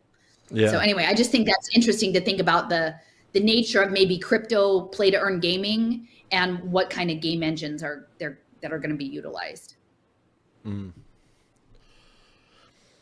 And it turned out Unreal Tournament, it pretends, at first thought, you think it's a generic, game engine or generic. There's nothing generic about it. It's basically everything about it is encapsulating in a sort of hard way, in a hard to change way, the dynamics of a first person shooter. And if you're trying to do anything other than a first person shooter in it, you do a lot of work. Right, and in fact, in the game art movement, people who that can be part of the aesthetics of some forms of game art that use game engines, is to use like a first-person shooter engine and do something really different than a first-person shooter in it, and that's kind of a way of showing off a certain kind of talent or skill, right? I was thinking about that line, from my cold dead hands. Yeah, right. Because people in the know will know, like, oh, you made Unreal Tournament do that. I know how much work it would be to do the total conversion mod to try to do that, right? But in a sense, that kind of like proves the point that none of these engines are neutral. And so, it's going to be the same thing for character engines. And I don't think there'll be like one character engine. There'll be lots of different kinds of character simulations available, but I completely agree with you that there will be this family of them, and you'll be able to plug them in. Like until we start encapsulating the kind of design lessons and logics learned in some of this AI research into kind of reusable engines of that form, then very few people will be building these games. Another part of the COM04 project that I didn't show is the rather complex. I just want to point out too that he's talking about there's going to be all these different kinds of game engines and character engines. They're going to be interoperable and people are going to use them and all this stuff. And I know I've been talking about problem solving spaces in Web3 and game mechanics, but I can see how this would fit into the future of work, where you go to work in a game. Like your work is to join a global team in a virtual space and play a game that that creates some sort of data stream that is generating something towards some unit, like a nested unit in a problem solving space. And I can see that again, within universal basic income, that there's an expectation of lifelong learning, that learning is in-game learning, and that you will be like, again, in your smart house, like with your Quest headset, and that your learning at the same time is your gaming is the same time as your job. Which even goes back to that Institute for the Future Video Learning is Earning, where the young girl is like, oh, they send me protein puzzle solving games, right? And it's my first job, and I'm a scientist, and I'm a high school student, right? Like that model is suited to this weird holodeck kind of thing. And then that's why it has to be brought to scale, because everybody has to build it, because that's in this imagined future, if this keeps going, everyone is going to be occupied in these weird holodeck spaces. Yeah. Complicated authoring tool that we've developed. So over time, we've actually developed this sort of crazy, kind of like industry scale complexity authoring tool for authoring social games, for authoring performance realizations, and so on. We've put, there's like 8 or 9 people who have worked just on the tool. But the reason we did that is because eventually we do want to, besides releasing the PROM, release Comme Il Faut plus the tool. And again, you actually have to have the authoring story in place as well if you want other people to use your new approach. As far as something you can download right now is Inform 7 for making interactive fictions, text-based interactive fictions. Inform 7 actually comes sort of preloaded with a bunch of logic about sort of the common sense physics of the everyday world. Containers contain objects. You can only get at the contained object when they're open. Locked objects can't be opened when they're closed. Dark spaces, you can't see anything until there's light. Sources of light behave in a certain way. All this stuff that's kind of part of the text adventure tradition and then the literary interactive fiction tradition. Inform 7 comes with all that stuff preloaded as basically knowledge that you can write a piece of Inform 7 code like this long, hit the run button, and you've got a room you can move around in, objects you can pick up and down, they all behave correctly, tables behave correctly, all this. So that would be an example of, for sort of, I guess I would call it like common sense physics simulation. Kind of, it's not numerical physics simulation, but it's sort of like common sense symbolic physics simulation. Like they've already put that in the engine. And then there are ways to overwrite it. But I've actually used Inform 7 in the past in my own thinking as kind of an inspiration, like the same way that Inform 7 does that for everyday physical interaction. We want to do that for social interaction. So it comes loaded with all these defaults, and just out of the bag, you have characters doing all this complicated stuff, and then you can overwrite it for your particular characters. Because people are so used to the lockstep kind of character interact. Like basically in contemporary games, players have unfortunately gotten used to this strange dichotomy where like the combat will be some really interesting emergent rule system, and the interaction will be a dialogue tree. Right. So the way to think about beats is they really are parameterizing a character simulation. The characters have internal goals and desires. They have emotions. They're trying to make things happen, but the player can interact with them while they're doing that. So yes, they're responding to the player interaction, but they're not just standing around waiting to hear from the player. Like they've got their own agendas and they're pursuing things. And if you don't. So I wanted to point out here, they're talking about the dramatic arc, and a lot of what's underlying that is natural language processing. So being able to parse, talking and then having the simulation respond appropriately. And so I would just point out, think about, this is 10 years ago, the developments over the course of that 10 years that have captured the human voice towards an interactive environment, right? Like the Alexas, the Siris, text-based, the Grammarlys, all of this stuff is training the system that he was building on, but that was 10 years ago.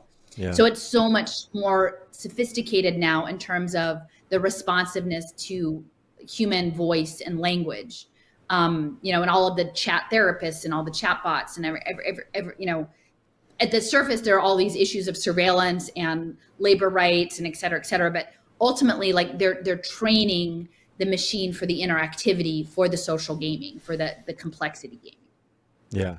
When on the surveillance thing, it was always frustrating for me because I was like, I thought it was important for people to understand, surveillance for what?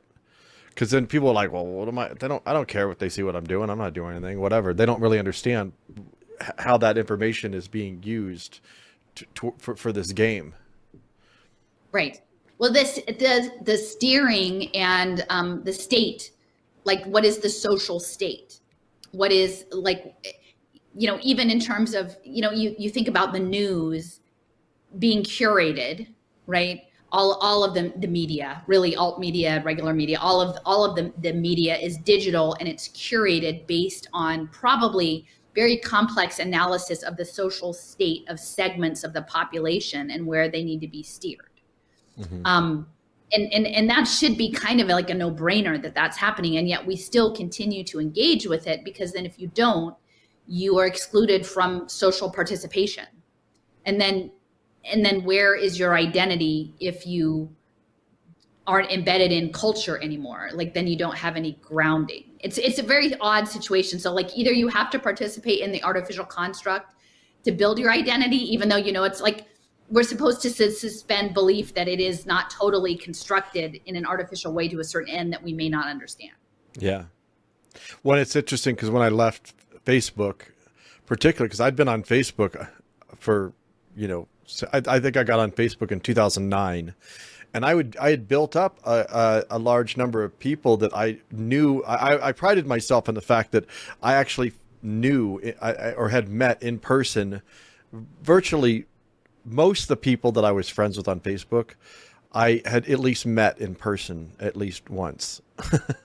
Yeah. I didn't really friend people that I didn't know unless it was like someone an author or someone that I was, knew their work and I had been following. But I didn't really have a whole lot of friends on Facebook that I didn't know or hadn't met. But so Yeah. when I left that, when I deleted that, it was kind of weird because it was like, oh wow, because I did kind of build up like this network of like, oh, if I need to reach out to somebody, I could go on, and I still have friends like that. They're kind of hard to reach except for on Facebook. So like there are people that now it's actually very difficult that are in other countries that it's difficult for me to actually communicate with now because that their main way of interacting online is, or outside of the physical world, is Facebook. So Well, and you think about even a social network, like as an influence, like tracking influence, tracking fields of influence, tracking state change, like the likes and the hearts, or like that was all a signal intelligence. Like that's all open source signals intelligence. Like, but like most people, the average person doesn't even really know what open source signals intelligence is. Like, or Right. open source intelligence. They just and then how the state change of society can be leveraged to accomplish certain ends. It's kind of intense when you think about the power of that information. Knowledge is power, right? Yeah. Don't say anything, they'll go on. And if you don't say anything for a while, they'll say, player, why aren't you talking to us? What's wrong? And in fact, if you just stand there stock still for a while, they'll throw you out of the apartment for being a weirdo, right? And there would be, and so That reminds me, I recently watched a video on YouTube. There's a guy that like makes these videos on where he goes around and messes with NPCs on video games, trying to get them to do stuff. Yeah. So he's like going around talking to these NPCs. He's like, there's like an edge you get to, like, you're in the city and there's like an edge where you just can't go past, but the NPCs are walking in and out of it. So he's like talking to him and he's like, how do I get through that wall? They're like, I don't know what you're talking about. They're like, and then he's like telling the NPCs like, you're not real. And they're like, what do you mean? Of course I'm real. Like, but he's like messing with the NPC. It's actually kind of funny to watch. The videos were kind of funny, but yeah, he's like interacting with these NPCs, like trying to get them to question their reality. Anyway, I thought it was funny. So I guess the way to think about it is in the same way, like in a platformer game, that every level, there could be new rules for the level, right? Like a level might introduce ice. And so then there's rules about sliding, and then and those rules hold for like 5 or 10 minutes. And then when you complete the level, the simulation gets reparameterized with a new level, and you play that. Think of the beats as like that, except we're choosing a new level every 45 seconds.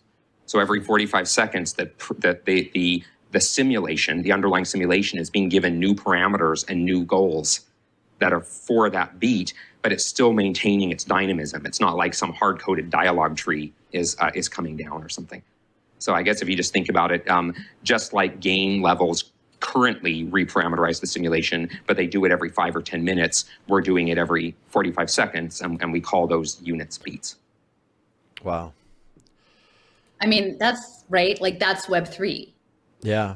That's the energetic fields are recalibrating the simulation based on the signal of the state of the exercise. I mean, how many people, and most people, if you even talk about like the Internet of Things or sensors and effectors in the environment, like they don't really even know what you're talking about. But that's Yeah. yeah. Is that it? Are we done? Well, no, we have this one. This is another one from Michael. This is a 2-minute. Oh, okay. So this was from this talk as well, but I pulled it out because it seemed kind of its own little standalone bit. It's just a couple minutes. But he talks about how he got funding from the Knight Foundation. And just to remind people that Knight Foundation was working in, on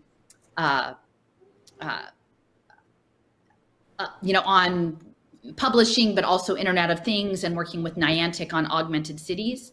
And actually last night I was talking with Sean, and he had mentioned someone had told him randomly about this person, Cyberling, who was a rubber tire sales mogul in Akron, which is where Knight Foundation, the Knight Company, was originally based. It was a newspaper firm. And like Cyberling and Goodyear and the rubber tire people were all there. And he was in business with, I think his name is Cyrus Eaton. And Cyrus Eaton was a protege of Rockefeller. And he was the one who actually set up the Pugwash conferences. Oh, wow. Right? In Nova Scotia, to set up like the whole gathering of the like Cold War era gathering of the scientists to supposedly oppose the atomic bombs, but the peaceful use of atomic systems, right? And so there's this weird connection now between Akron, Ohio, and the Knight Company publishing empire, and how it overlaps with rubber, which, you know, the whole rubber industry before it became synthetic was based in Brazil, and plant intelligence and rubber trees. And even the Santo Daime has an overlap with the some of those folks were like rubber tree tappers, you know, so there's this weird dynamism. And then the fortune that this guy was in the same sphere as Cyrus Eaton of the Pugwash. So so in here he's talking about getting Knight Foundation money to come up with small short digital game versions that are automated of the equivalent of op-ed pieces to include in online content of newspaper. And now, again, think about the whole shift to online journalism, right? And again, it's mostly framed as an issue of labor cost, right? Or consolidation of the industry. But really, what did it happen once everyone went online for their media, right? Like different newspapers could feature different headlines, different pictures, different things depending on their audience. Like regional audiences could change. Like the newspaper, you didn't all see the same newspaper because it was dynamic. And then they would know what pieces got engaged with and which didn't, and how much time was spent. Like all of the data streams that are coming off of digital journalism. But now he's talking about gamifying journalism. And for me, when I heard this, it immediately called to mind your work in like the pre-bunking. Like the use of digital media to manage knowledge management, right? As Pitt always talks about. Yeah, that was that video. I'll bring it up here, but it was the guy's name was Sander van der Linden. I kind of did a analysis of what he was saying in terms of. Right. Yeah, I'll include that. Instead of debunking, so debunking was something is out in the sphere, and then they go after it and say, see what that person said, that's wrong, and this is why. And then the pre-bunking is sort of like, what is it? Like you might hear, it's sort of retelling something, information that would be perceived as problematic, but in a way that marginalizes it in advance. Correct? I think that's what the pre-bunking was. Yeah, I'll have to revisit it. Right? Yeah, exactly how they did it, but using digital media to prime people's consciousness, to dismiss certain ideas that would be problematic, but in a more subtle way than debunking, which was clunkier and less effective.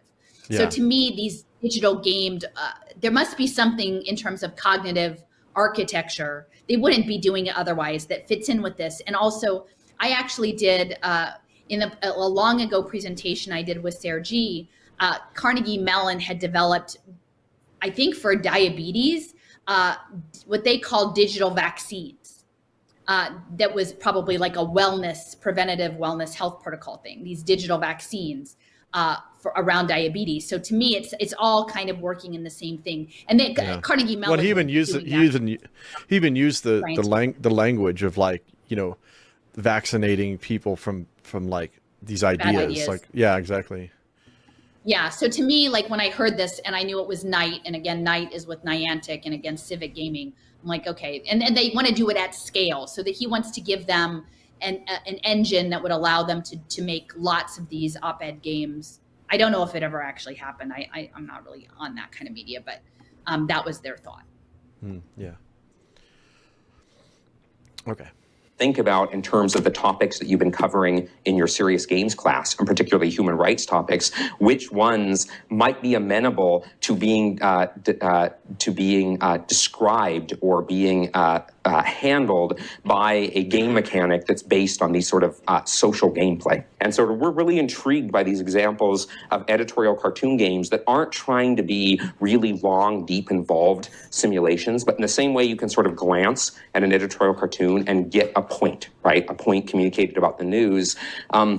I think it's sort of really interesting and compelling to imagine what would be the game equivalent of something, when you glance at a game, well, maybe it's going to be a little longer than a glance, but really shouldn't be more than a minute or two of gameplay. So what can you do in a minute or two of gameplay that can still carry kind of rhetorical heft, right? And carry the same level of sort of rhetorical power that editorial cartooning does. Trainer and I have been thinking about this for a couple of years in the Expressive Intelligence Studio. Ian Bogost has, of course, been thinking about this for a while in the context of first his procedural rhetoric book, and then now he has a more recent news game book that's out. The sort of two of us teamed up to start a project called Cartoonist, and this is a project funded by the Knight Foundation, which is sort of a philanthropic media foundation in the US. In this project Cartoonist, what we're really trying to do is figure out how to map roles, kind of news roles, onto game mechanics to achieve rhetorical ends. And we're creating sort of an intelligent authoring tool, sort of an AI-assisted authoring tool that will allow newspaper editors who, they're not game designers, nor are they game implementers. They're like, even a short Flash game can take like a day or two to make. Even if you're a pretty fast programmer, and a day or two to make is too long for these games. If you're going to make these sort of quick commentary games that have a short, kind of rhetorical fuse on them, you need to be able to make like dozens of them a day, right? In the same way that that an editorial cartoonist can kind of crank out editorial cartoons. Well, this is going to require, even for an experienced game developer, some kind of smart authoring tool that helps them map news roles and relationships onto game mechanics. But in order to build that tool, you have to have actually done the analysis to take the procedural rhetoric idea and really cash it out into kind of a detailed system, a detailed kind of meaning system for how specific kind of mechanics make meaning. So it's interesting of him talking about the rhetoric and embedding the rhetoric in the game mechanics. Yeah. Because, I shared previously about Roger Herbert, who is the former high-level naval guy. And at the time, he was pursuing his PhD in international policy at the University of Virginia. Remember, his background was in Aristotelian ethics. And so it turns out that Roger's dissertation was actually written on the rhetoric of war. So his entire background was like, how would a president ready the consciousness of a population to go to war? Yeah. And that was the underpinning of it. And again, this was, it's out there. But I keep thinking of how this all works. Again, these game mechanics and the dramatic arc are within this Aristotelian structure. They're tied into quantum and AI computing. They're figuring out how to have gamified rhetorical engagements. And I'm not saying that Roger necessarily knows about these particular things, but imagine that construct of how do you prepare the consciousness of a population for whether it's war or some other larger cultural shift, to prepare them in advance strategically, bit by bit by bit, for this thing that will become normalized. And of course, we know that media, both fictional, and the way the news is presented, does steer consciousness, right? And that's sort of Steffer's focus is to like identify the steganography and the structure of digital consciousness management through popular media. But now you've added games to it, and you've gotten gaming connected to things that are almost framed as vaccinations. And then that that within the superorganism and the semi-permeable membranes of information, there's the information that gets in and the information that is excluded towards a certain end for the homeostasis of the collective organism, whether that's Gaia or whatever, like they imagine this, world sensorium that we are. So to me, like this just feels really personal, tying together all these threads of things that seem disconnected, but in this guy's presentation about rhetoric and game mechanics and doing it at scale, right? Because it's not just that he wants to do this occasionally or he thinks it's a cool idea for artistic purposes. He's talking about cranking this out at an industrial scale. There's a reason that this tool is needed. There's something anticipated that is in the pipeline. And again, this was 10 years ago, that this would become necessary to function at that level. And so we have to be aware that, again, the medium is the message when we're engaging with this, when we're engaging with these story NFTs. What is it? Like, do we actually understand? Do we have a level of sophistication, like cognitive sophistication, to understand what we've got our hands in? Right. And I don't even, like, I know enough to know that I don't really have a comfort level with it. But certainly 3-year-old children at a surveillance play table don't have a comfort with it. So yeah, and my background too, I've spent a lot of time doing media criticism, but more in the one-way medium, like the news or movies or whatever, where you are you're a spectator. And so getting into the interactiveness, even the video games that I played in the past, were, you put the cartridge in or you put the disc in or whatever, and you play a game. It's not online.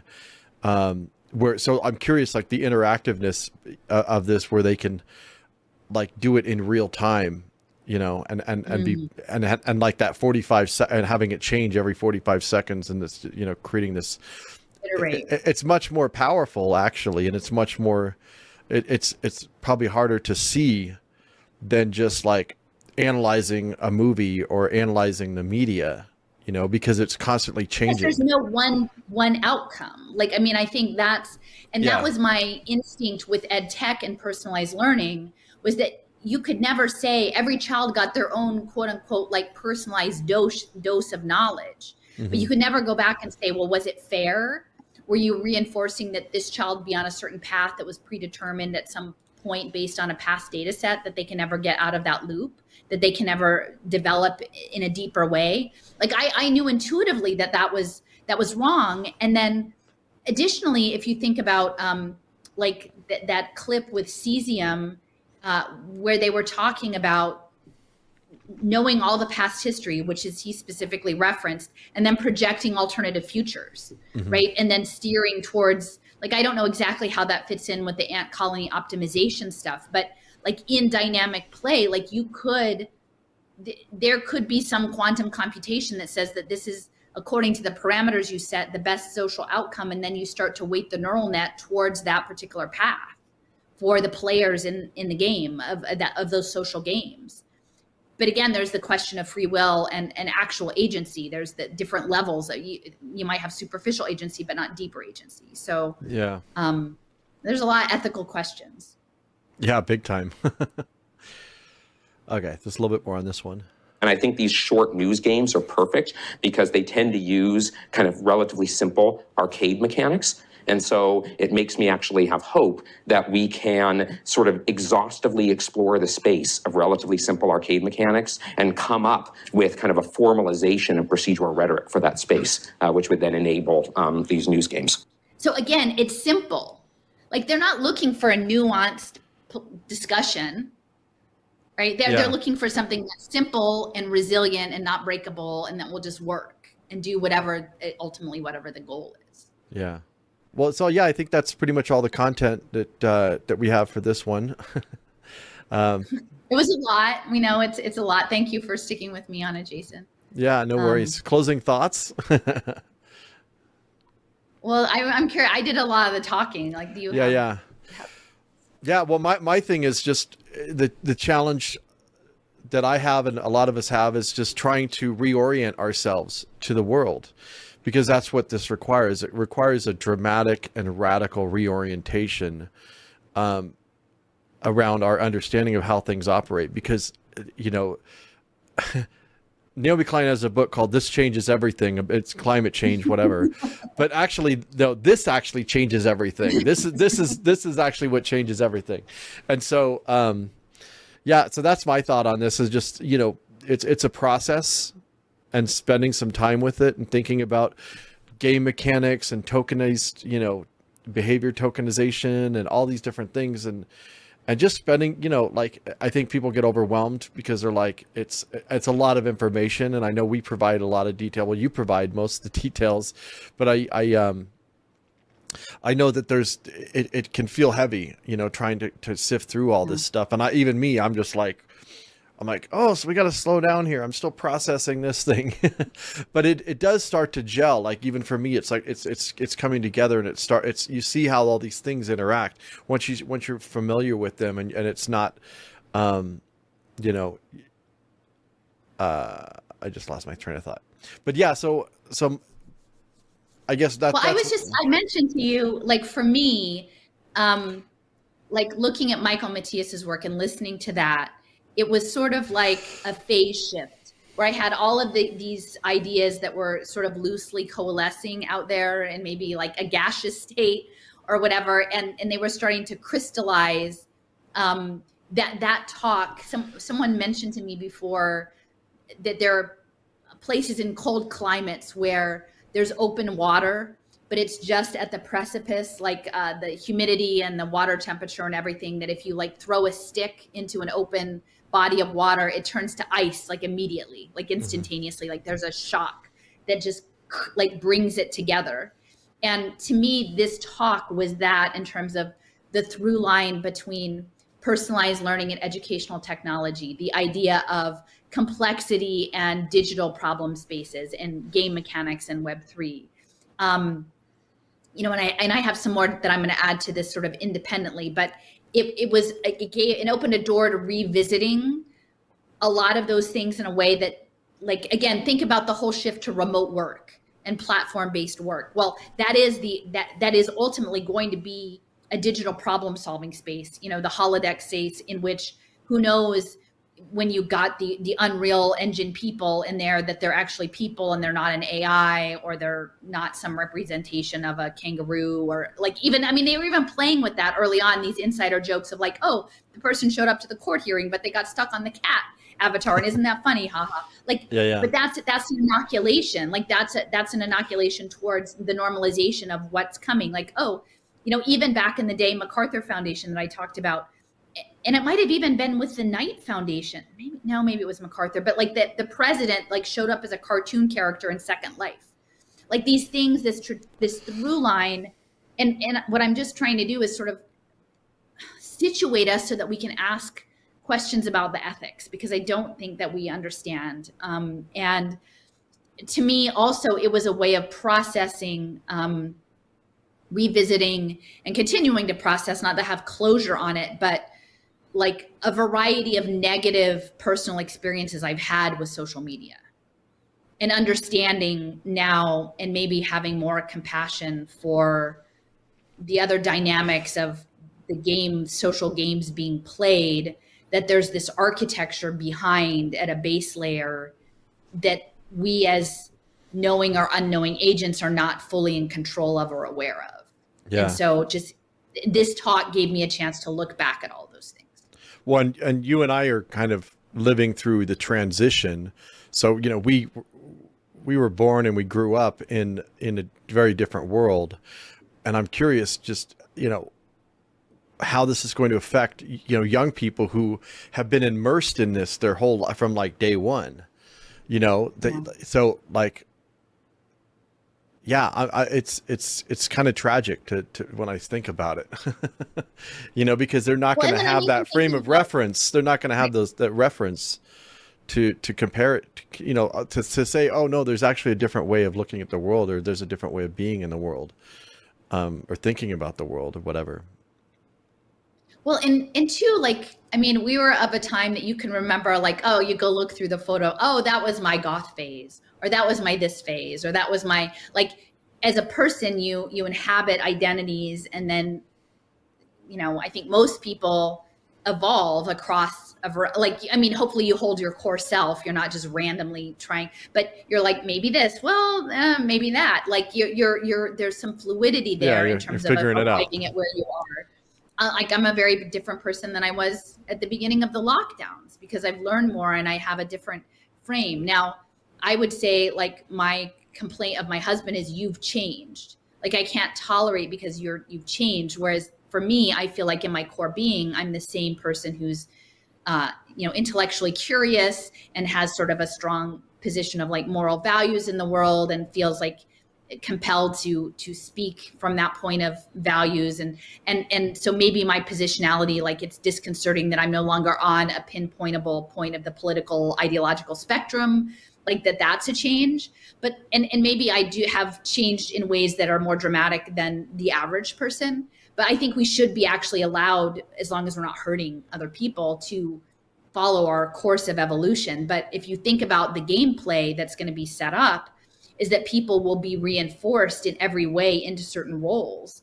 And it's hard to say, like there may be some games where they actually have you superficially try on different masks and either artificially break your identity across different things that are not necessarily authentic, but you try out identities. But I think those will probably be not connected to your core self.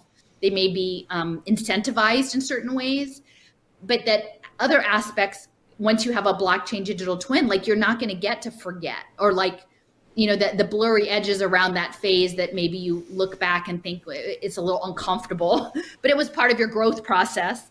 Like that you won't know, that'll always be there in crystal clear clarity of what that was. And there will be some like psychic potential damage to not being able to sort of gloss over and move on. Yeah. So yeah, I don't know. A lot to think about. Anyway, well, thank you for thinking about it with me, Jason. Yeah, no, it's definitely been interesting, and we'll continue on. All right. Well, thanks everybody for listening to us, and until next time. Hey, it's next time. Let's see. Hopefully, everybody can hear me. Can you hear me, Allison? I can hear you. Perfect. Can you hear me? I can hear you. Excellent. Well, thanks you guys for joining us. Those who are still on here. We do have. I am going to keep an eye out on the chat. If you do have some questions for us, feel free to pop those in. I figured we'd jump on here for a short minute after our trip back. We had a lovely trip down in Arkansas. And yeah. I know you've got a big blog post coming up about it, right?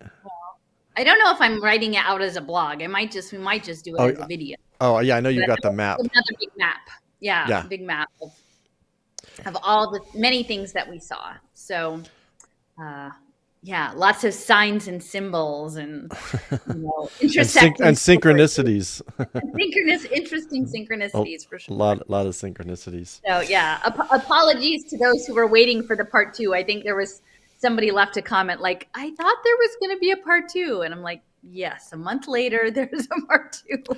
Well, I had actually worked really hard to get the part 2 edited. So, because I was going to bring it on the road with us, and then at some point I was going to stream it while we were on the road. But I put together a hard drive with movies and stuff that we could watch or whatever, and I totally forgot to put I was rushing. I was so busy the past 2 weeks before we left, and so it just didn't get transferred. But it probably was for the best because we were kind of to sit down. A little bit. Yeah. So I think it kind of worked out for the best. So here we are. Yeah. Well, and we'll have more content with a virtual photo album and interesting stories coming up in another week or so. So once we get that set up. So, and again, thank you, because I know I slammed you with a lot of content right before we left. I think we had 3 or 4 pieces together, going up. So yeah. Well, I know it helps too when it's fresh in your mind to just get it out. You know, I'm the worst at retaining information. Yeah. Like, Well, that's why I think I'm like, I have to nail it down now or I'm not going to remember it later. yeah, Yeah. In fact, I'm realizing like while I was away, Steffers sent me some links to, I guess, Jordan Peterson launched his new ARC, like Alliance for Responsible Citizens Agents, you know, and, you know, I had like way back in March, I made this whole map and I don't know that I quite finished it, relating to essentially a very strange dinner party I got invited to, that involved in New York City at a very fancy home that involved this baroness who seems to be deeply connected to impact finance and New Zealand, Dubai-based billionaire hedge fund guys. And how I ended up in a room with those people. Oh, the only person not wearing all black, because I didn't know that in New York you wear all black. And I would have fit in. Yeah, exactly. Yeah, you would have fit in, Jason, better than me. But anyway, so it turns out that this baroness is essentially the co-partner with Jordan Peterson on his newest responsible citizen venture. So I have to go back and get myself in the mind space of where I was in March. And given all the shit that's gone down since this summer, it's going to be hard to get back there. But I think, yeah, I need to like totally unpack that too. So yeah, time is of the essence in some of these things. So yeah.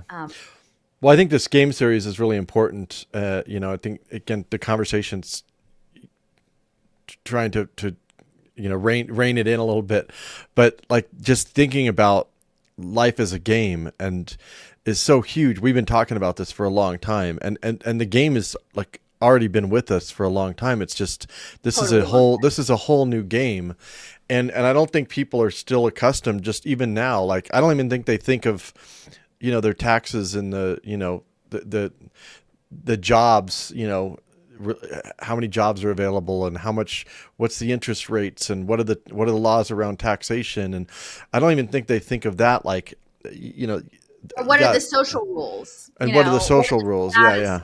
Like what are the behavioral protocols, you know, or what it is to be good, you know, within whatever good looks like, you know? Yeah. Cause I was talking with somebody recently and, just about like trying to interpret this for people. And again, we're sort of a niche.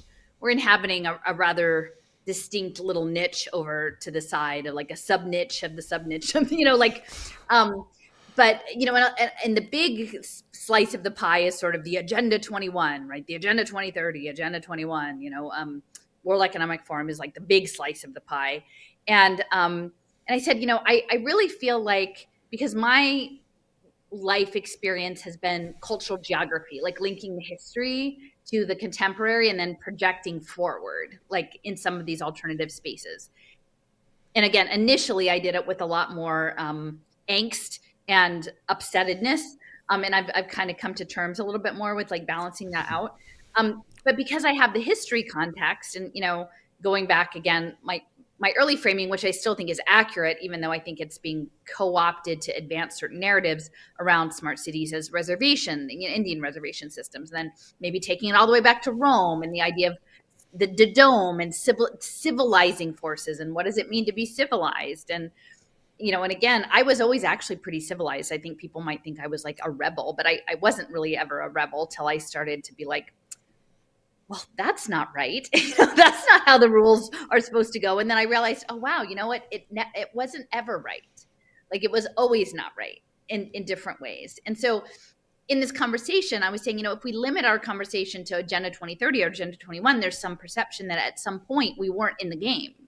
And then now we're in the game. And I'm like, I just don't know. I think, you know, I linked it back to, you know, at least we have to take it back to the cybernetics. Like at least World War II, if not earlier, within the short time frame. But when was the time that we weren't in the game? Like look at the 1950s. Look at the myth of America. Look at consumer culture. Look at the redlining of the cities and the subsidies of the highway systems and the creations of the Levitt towns and the GI Bills and the mortgages and, you know, and then how are they going to deconstruct that? Because the whole idea of like you as an autonomous agent in your own sedan, in your own little driveway, and with your own Levittown house full of, you know, consumer products, that's that's shifting to this whole circular thing, but they're both games, right?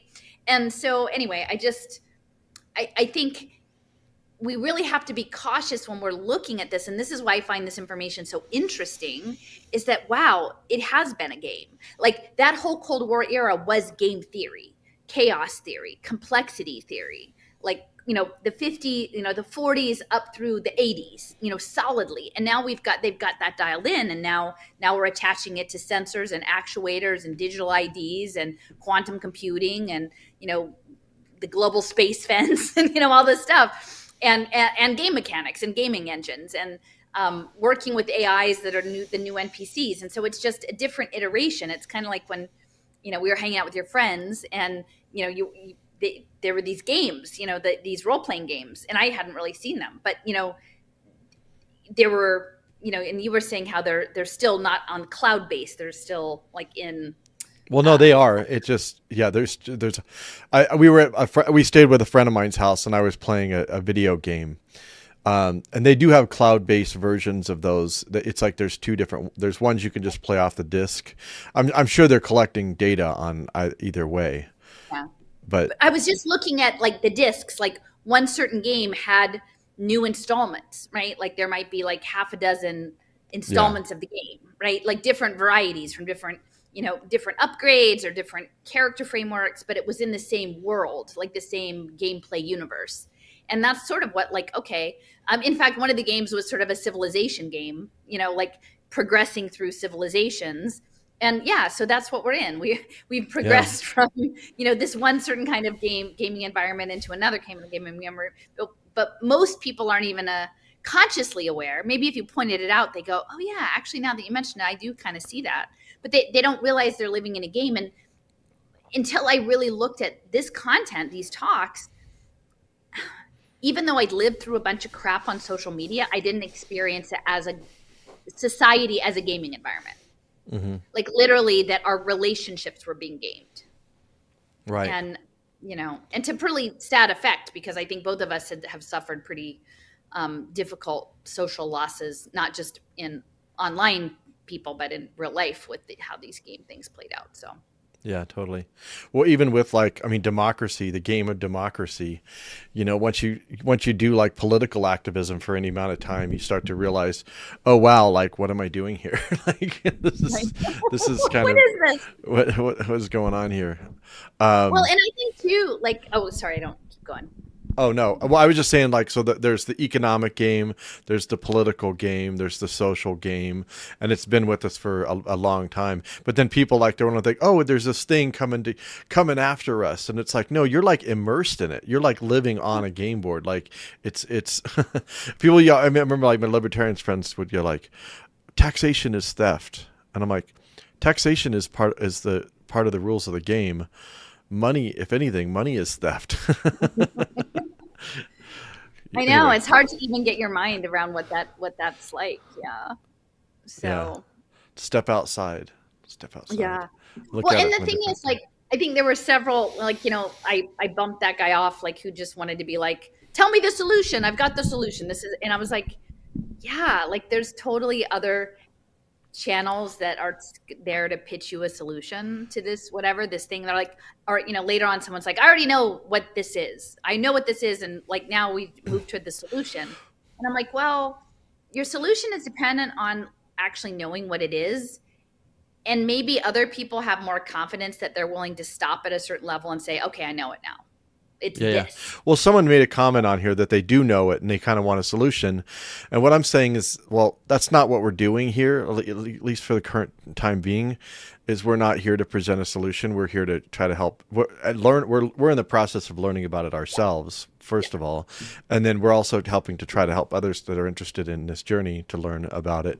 But I mean, the idea that you have to look outside for someone else to tell you what the solution is also kind of problematic too, and someone also mentioned about like having you be the expert, and, put yourself out there as the expert, and that would draw more people. And that's probably true if you kind of like, kind of marketed yourself in a certain way, but it would kind of go against what we're trying to do, which is get people engaged and thinking for themselves and not just relying on the thought leader or the expert or whatever. Because like we kind of ultimately, I think the part of the solution is getting away from the expert. You know, like we all have a basic understanding of things, and then we're kind of working together towards another reality or whatever. You know.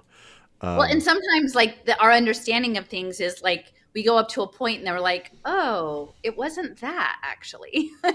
Yeah, I have to somebody rethink saying like things. looking at activism, right? And like when I was an activist in that space, I'm like, I knew the things, I knew what was right, and and then I was like, oh, actually, I was missing a whole lot of information that if I had, I would have maybe made different choices, right? And it doesn't mean that I swung to the other side of the pendulum. Like I didn't go from being, you know, a left-leaning progressive to being like a libertarian, because ultimately I knew that that's part of the agent-based simulation modeling, and that polarity is built in. So I'm like, I step out.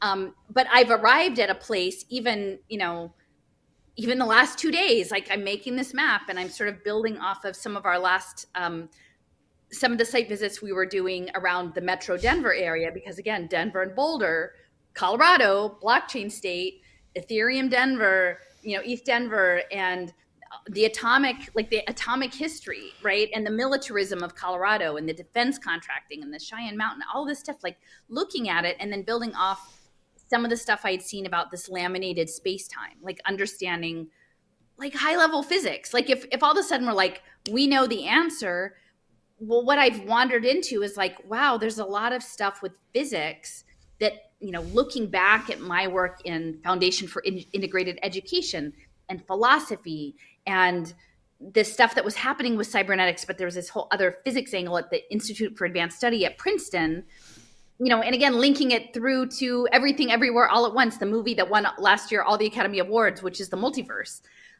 Like, that's the thing. So like, that's the next thing I'm trying to get my arms around is like, what does radiation and the Atomic Energy Commission have to do with this physics and have to do with our perceptions of time and the field and the state of play of this game? Like I'm just, and I don't have it all dialed in. Like I haven't found the paper by the expert to give me the answer, but I'm leaning into all these things, and we went to the places. And so now I've got a bunch more open doors and like placeholders for things that I need to think more about until I come across more information that will give me more clarity. So what we're offering here is essentially like a journey and a I don't know, a problem solving space or a puzzle solving space. Maybe not even solving a puzzle playing space to like look together, because for me, and I'm not here to bash anybody else's solution. If you're part of a community that has a solution that feels right to your community, it's not hurting people,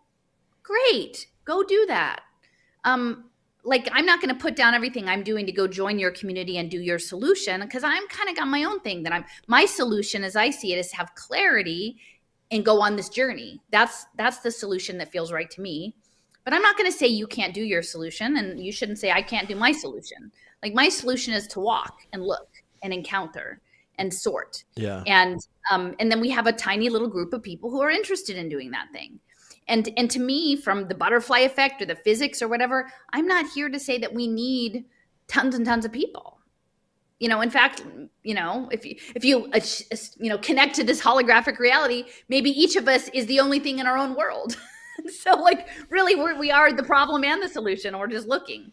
But it's human to want to fix it, because I lived in that space. Like, for goodness sakes, like for the first 2 years of the lockdowns, I was chasing after people to like say, listen, you've missed these big pieces that need to be part of the solution. Right. And I gave my energy into that, and I was anxious and I was frustrated. And I think, one of the comments was like, how do we fight it? And I'm like, was Benioff? They want you to fight it. And I'm not saying Mark Benioff said to that. look aside, that we shouldn't not engage or pretend it's not happening. But if they want you to fight it, then don't fight it, because that's what they want. So anyway. Yeah. Well, I imagine there's some world or universe out there where everything, what's the movie called? Everything at Once? Everything Everywhere All at Once. Everywhere. Yeah. There's some world out there where it did not win any awards. So Maybe. I actually thought it was an interesting, like, mind, it's an interesting thought experiment. And again, I'm entertaining all sorts of ideas that I never thought I would entertain before. Like, really, I mean, at this point, I'm like, oh my gosh, you're going to ask me to think about that? And I know you too, because I send you a link, you're like, oh, Al. And I'm like, I don't know. There are all of these things. Like, until you go to the next step, you're like, no. And then you're like, well, I don't know. Like, can I rule it out? I don't know. Like, and so we just sort and sift and look for the patterns. And sometimes the patterns find us. I mean, one of the things I've been playing around with the past day and a half is, like, we went to this weird statue by a train track in Denver behind a Home Depot, and it opened up like doors to like 5 different stories, including like the backstory to the Aspen Institute, which I'd looked into, which is central to impact finance and, outcomes-based government and the future of work and all this stuff. And so you never know, like, where it's going to lead you. It might just be a stupid highway, roadside novelty that gets you to another layer, Yeah. Well, one more thing on the solution thing, that just came to mind. In pursuing a solution, like so often, it requires trying to control other things that are outside of your control necessarily, and all that entails. So I think people well-intentioned and historically are trying to do a solution, but then they have to like do things in order to well-intentioned they start to do this manipulation on the world around them. And then they get into trouble that way.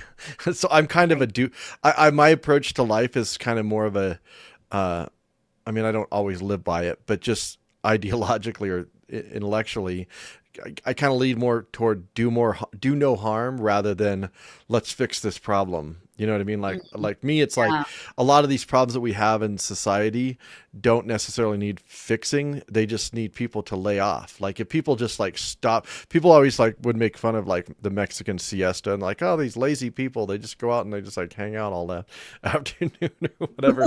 I'm like, maybe that's the solution. Like, do less. Do less. But also like, so my thing is like recognizing what's inside of your control and what's outside of your control, and maybe maybe the little things like we can learn about the system, we can talk about it and share that information. And in our personal lives, if we come across it, like there's a lot of things where with the last 3 years around the whole lockdowns and everything, where I was a hard no. I made a personal choice where I'm like, no, I'll take the consequences. I don't want to fight you, but I'm going to, and so I think coming forward in these futures, if you have kids or whatever, saying, no, I'm not going to put my kid on that table or whatever, or I'm not going to fill out your questionnaire, or, simply just doing things like that. So that's probably the best solution you're going to give me for right now. But I think it's an interesting thing to think about, in terms of that whole approach of the proactive versus the deactive, maybe. Yeah. Well, and I mean, I remember when I was more like within mainstream activism, right? And I would try to talk about, like, we need to talk about blockchain again, like single payer healthcare, but are you going to blockchain it? Right? Is that how, like, cause I'm not comfortable with that. And they would just say, well, that's too complicated, Allison. We need a campaign with a simple message that's winnable, right? Like when you're talking about like you make choices and or, well, sometimes you have to get in bed with the not great people to do the thing you want to do, and so that's the slippery slope. It's like you're embedded in it. So as long as you're doing something, you're generally making all sorts of compromises that you don't foresee down the line that those are, and you don't even realize what those you don't even realize the extent. You may think you have an understanding of what the costs are in this contract. Right. Yeah. So that's been interesting. Well, I'm just trying to remember if there were some questions in the chat. I hadn't noticed any over organism. Okay. Like they mentioned, because I've been playing around with this idea of the multinational corporation as an early model superorganism. I think Quantum Heart Cafe brought that up. And I was saying, well, maybe the foundation is like another variety of this superorganism model that can extend beyond, the Rockefeller money is still rippling forward, even after, the immediate people who created it are gone. And then someone asked about China too. So again, I think it's lots of things. Like, is it a multinational corporation? Yes. Could it be a foundation? Yes. Could it be, an integrated governance section? But like, I think we have to understand China's sort of, capital, there's the blending of capitalism and communism in China. Like, that's how that's all moving forward. And that's by design. The cooperatives, right? The whole cooperative movement is going to be melded into impact finance, and that's going to be a superorganism. So to me, I think, and I'd just be curious if people who are in the chat, like, are there other people talking about it like a computational superorganism? Like, has anybody heard other people talking about it like that? Because I'd be interested in connecting with them, because for me, seeing Levin's work around embryology and morphogenesis and tying that into Oliver Reiser, and then thinking about field theory, which is what Fritz Kunst and the Foundation for Integrated Education, like, they were working on electrical fields at a social level. That's what feels really interesting to me. And so, and for me, that's the why. It's the getting to the point of emergent pattern solving. And, as the place I'm occupying now, which is like less hysterical than I was in the first phase of the lockdowns, is like, do we want to do that? Like, I was asking the guy, like, does he envision building a good ant computer? Like, would that be a solution that he's looking for? Is there a good networked superintelligence? What does that look like? Would we, at the very least, we would have to consent to participate, and that, people who are not of an age of consent or natural systems, like, shouldn't be put in the game, because until you can give consent to being, and I don't think you can responsibly integrate that into the game board. Even though we know the whole thing is animist, and, so I don't know how they'd play the game if you didn't have natural objects and natural systems integrated. So I don't know, I guess maybe I lost my train of thought there a little bit, but that's, anyway, I think that the idea of the superorganism is really interesting, and I'd be curious if we're if that's getting any traction anywhere. And I'm not saying we're playing around with it, but it's not our idea. This is just simply looking to see what other people have been talking about, and being able to identify that they seem like important players. So we should probably start teasing this apart. Well, also, thinking about, I'm always cautious with the word organism when they're talking about synthetic, like, especially like digitally synthetic. But I do think of that like the corporation as an AI, like early AI, because you had, I was, from a very young age, I was just like, oh, everybody's like, I remember like getting a job at Walmart when I was younger, and like, everybody doing the Walmart chant, and everybody, there's this like kind of whole thing. And I was like, this is so stupid. I mean, like, most people didn't really believe that, but there's this thing that kind of takes you over when you work for a company or whatever, where like you start to adopt the ideologies of the company or whatever. And it's like this dead thing, like a corporation, a corpse is this, it's this dead thing that has life. It's like this thing that's brought to life. It's a dead thing that's brought to life, but it has a mind that, and then, but it has all these managers, but like no one's like really in charge, like who's really in charge of a corporation. Cause even like the CEO has these constraints that they have to operate within, with all these rules and the things that connect to the larger world.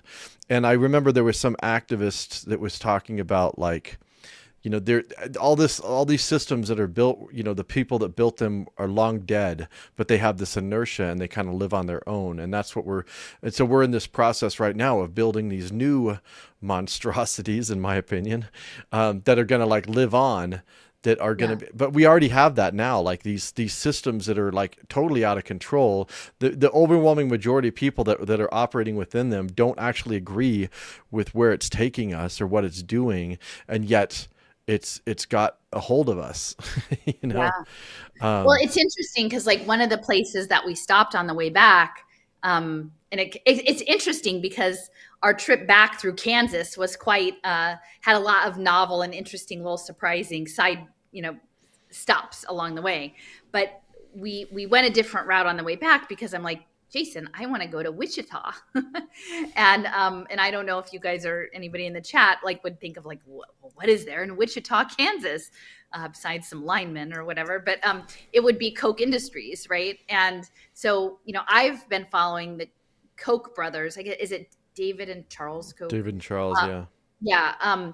Connected both to ed tech and MIT, but then also I think cancer and maybe brain science, right? Up there. But that Koch, I was just revisiting an article Raul actually had written on his old blog, Deep City Chronicles, about, they called it the Kochtopus or something like that, the tentacles, probably not unlike Standard Oil, whatever Standard Oil was at the time, or US Steel, the Kochtopus is that now. And so you probably could, I think it's one of the largest, corporate entities and very influential politically, but we were not inclined to think of it as a superorganism, right? And you can imagine that there's the fractal nesting, that Levin talks about of, organelles and then cells and then tissues and then organs and then, limbs and people, and it keeps going up, right? But I think you could think of an organization, and Quantum Heart Cafe mentioned organizational design or whatever. And I would say, yes, that's definitely it, because Wharton was a leader in that. And they were connected to Tavistock. Okay. And so I think that if you imagine that the whole Cold War era also interfaced with the rise of corporate culture, right? And the creation of the multinational corporation.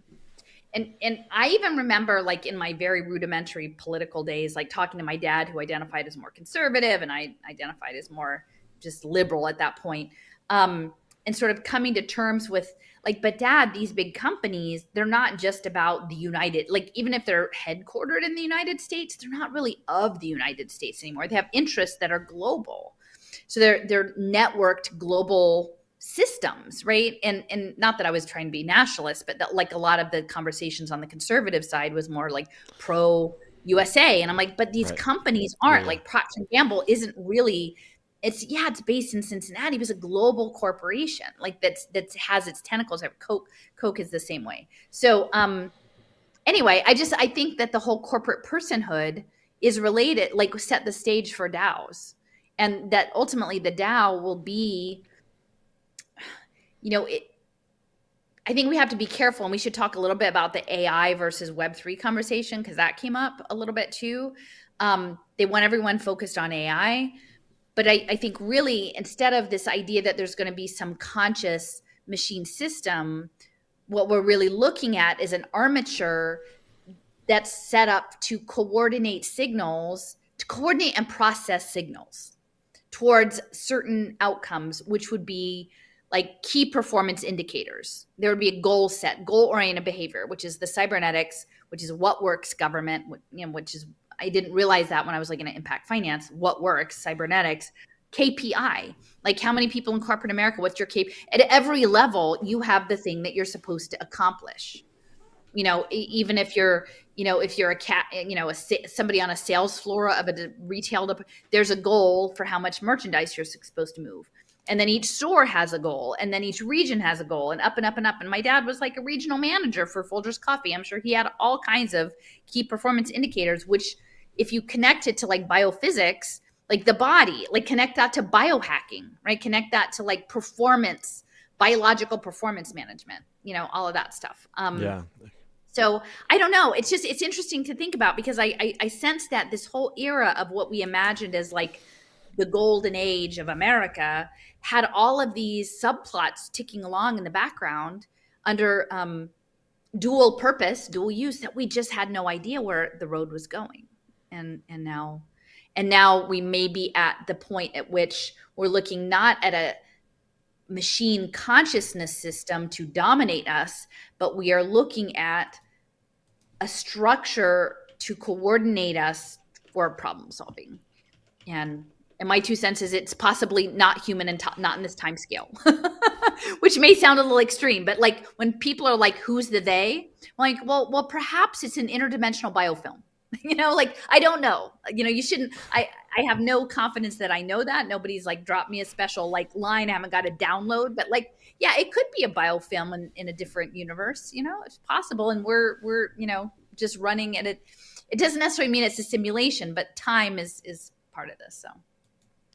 Yeah. I'm exploring these ideas. I'm not ready to say, yeah, that's what's going on, but you know enough about, you're like, okay, what I thought about what was going is definitely not going on. Right. And there's a lot more going on that I didn't realize about. Or there's certain things that are going on, but it's only part of what's going on. Well, and that's the other thing about this challenge too, because, it's not that these things that people are looking at are not happening. Yeah. It's just like this and this and this and this and this.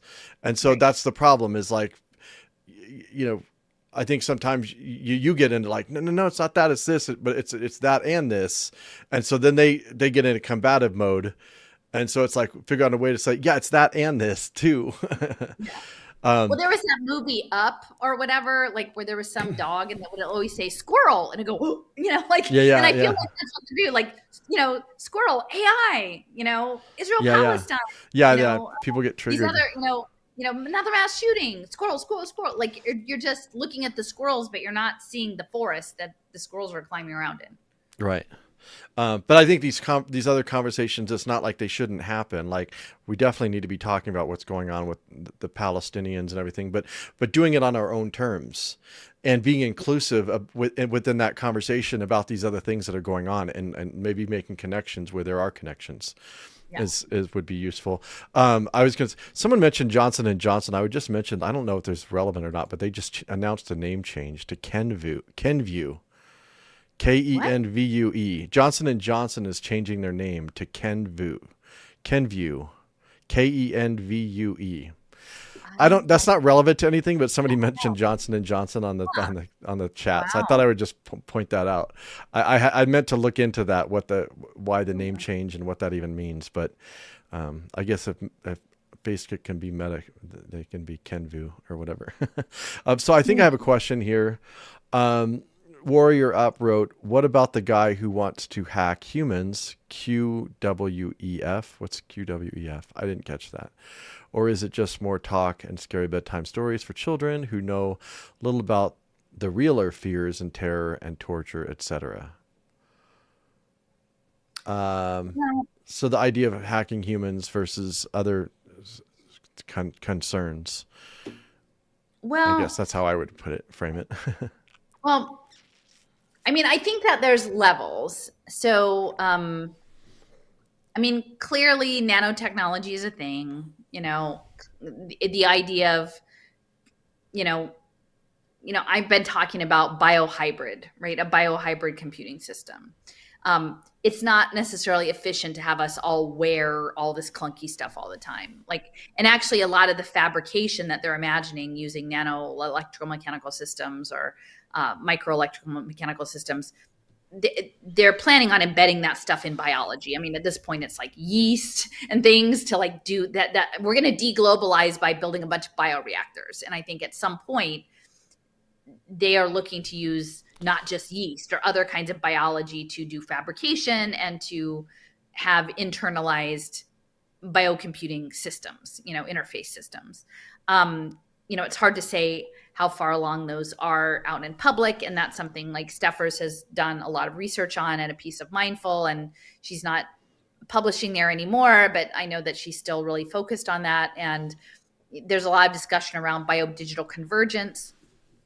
I would say too, some of it is like how we choose to engage with that material. Because I think that the whole Yuval Harari, blah, blah, blah, blah, blah, Giordano, and I've shared that Giordano in particular stuff is meant to provoke fear. I think fear is that's part of their tactic and their strategy. Now, I'm not saying that we shouldn't be concerned about it. But I also feel like and I'm not trying to be Pollyanna, I'm really not, but I do think that they know that energy is important, like, and I'm not just like vibe higher, that's not exactly what I mean, but like they do know that love is part of this. Like they do know that fear is a strategy to keep people And anger. biologically upset, right? They do know the importance of story and narrative. So I would say, like, it's kind of accurate if someone's saying, like, telling people scary bedtime stories. Yeah, hold that. That's probably what they're doing. Then do we want to live inside that story? Or do we want to live inside a story that we have options, right? And this is part of this, I don't know whether it's like manifestation, but we can inhabit a different story. Now, it's kind of like the people who say climate change and the end of the world is coming in 20 years. Or people who say the pole shift is coming and we're all going to be dying unless we live on this certain mountain in Colorado. Those could be terrible, terrible things. And then you could choose to live in that space. There's not a whole lot you can do about it if that's true. So do you want to live in that and just live all your days in fear and loathing and bitterness until it happens, or it may not happen, and then it's done and you've wasted your life in that? So I kind of feel that way a bit about the hackable human stuff. Not to say that they're not trying. But again, it's like the poll thing. If you believe that it's happening and it's inevitable and we have no power to stop it, then you might as well just give up. So, and some people I know have been doing like detox protocols or different things. Now, I would also say a lot of the prescription things are also like psych out, things that they sell you to do your cleanses are also like nanotechnology and other stuff. So you have to be very wary about like the supplement industries and the probiotic industries and all of this stuff. So I don't know really the best way through, but I think having a little bit of a distance from it and being able to see it and talk about it, but not give over into all the darkness of it is important. I don't know. Does that make sense? Yeah. Yeah, totally. Okay. So, Boo Viner asked about the Walmart chant. I don't remember what it was. That was a long time ago. That was early 90s. I don't remember what the Walmart chant was. I think I probably forgot it right away immediately. Thought I saw another one in here. I was just looking for it. Yeah, on the other story thing, it's a challenge because I think that's it's important to like acknowledge like things that are happening, but also don't let it like, I've had a lot of friends over the years that have been involved in like the, I guess, law of attraction sort of thing, and you create reality with your own. So they're like, oh, I don't want anything negative. Don't give me anything negative. And I'm like, hey, there's like, there's civil wars going on and like the products that we use or whatever. And so in their mind, I'm just bringing negative energy into the world as opposed to trying to inform them about something that might influence their decision on, So I don't know. So it's a challenging one, like, cause you want to understand what's actually happening. You don't want to be debilitated by it. You don't want to be manipulated by it. And clearly, like the nonprofit industrial complex and the NGOs and all that have they've basically mastered the art of taking all that energy and then using it for things that aren't necessarily intended by the people whose energy that they're amassing, Well, and it's hard because again, I can think about, I don't know, for the past 10 years, I've been doing work and being like, this is a problem and we should talk about this. And then, ultimately, I'm sitting here in an empty house because everybody left me, and maybe looking at from this end, I should have done it differently, right? Or the idea of every minute sort of talking about something that's a problem in the world wasn't great. But at the same time, we were kind of off of being plugged in for, 2.5, 3 weeks. And so we knew in a general way, these big world events that were going on out there that were terrible and had, physical violence, emotional violence at various, domestically, internationally. but we didn't have to engage at in every moment and then follow every beat of the story. And then I don't know, like it's like, I think that's sort of the curse of the internet, is being swimming in information and then trying to figure out how do you navigate it and not drown in it. How do you be thoughtful about it? And I don't know, like, it would be ridiculous to say, that I know how to do it right. Cause clearly I don't know, we had lunch with a couple people in person. It was great to see people in person, not have to just be digital all the time. And, one of the people was telling about human design. And so like, I'm interested in entertaining all these things. And I find out like, I'm a manifester or something but whatever my numbers are, like martyr heretic. And I was like, oh God, are you kidding? And everyone's like, no, it's good. Everybody has a good thing. Martyr heretic could be totally good. And, and with a repellent aura. And I'm like, okay, but I'm trying to live in the story that, like, even though I'm in this empty house, like, it's the gratitude piece. Like, okay, so I'm going to choose to look at this as an opportunity to go have an adventure. Not that my people all rejected me, but that I meant to go somewhere and do the next thing. And I wouldn't have been able to do that otherwise. So yeah, I don't know. I don't know what the answer is, Jason. Like, it's a weird world. Like, weird world made out of information. It's just crazy. So if I'm manifesting, weird. I don't know. Maybe I need some more lessons on how to do this properly, because it feels like I still think you do what you can, throw it out in the world, and then you have to kind of just, whatever's going to happen is going to happen. Yeah. Somebody was asking on here, and they might be new to this channel and this work, about the World Economic Forum. And our position has been that, at the beginning, I was looking into the World Economic Forum, as I'm sure you were, as everybody is, but everybody's still looking at the World Economic Forum. What I would say is that framing is very narrow and limited, and they might say a few key words here and there, but they don't even come close to giving the depth and breadth of what's actually going on.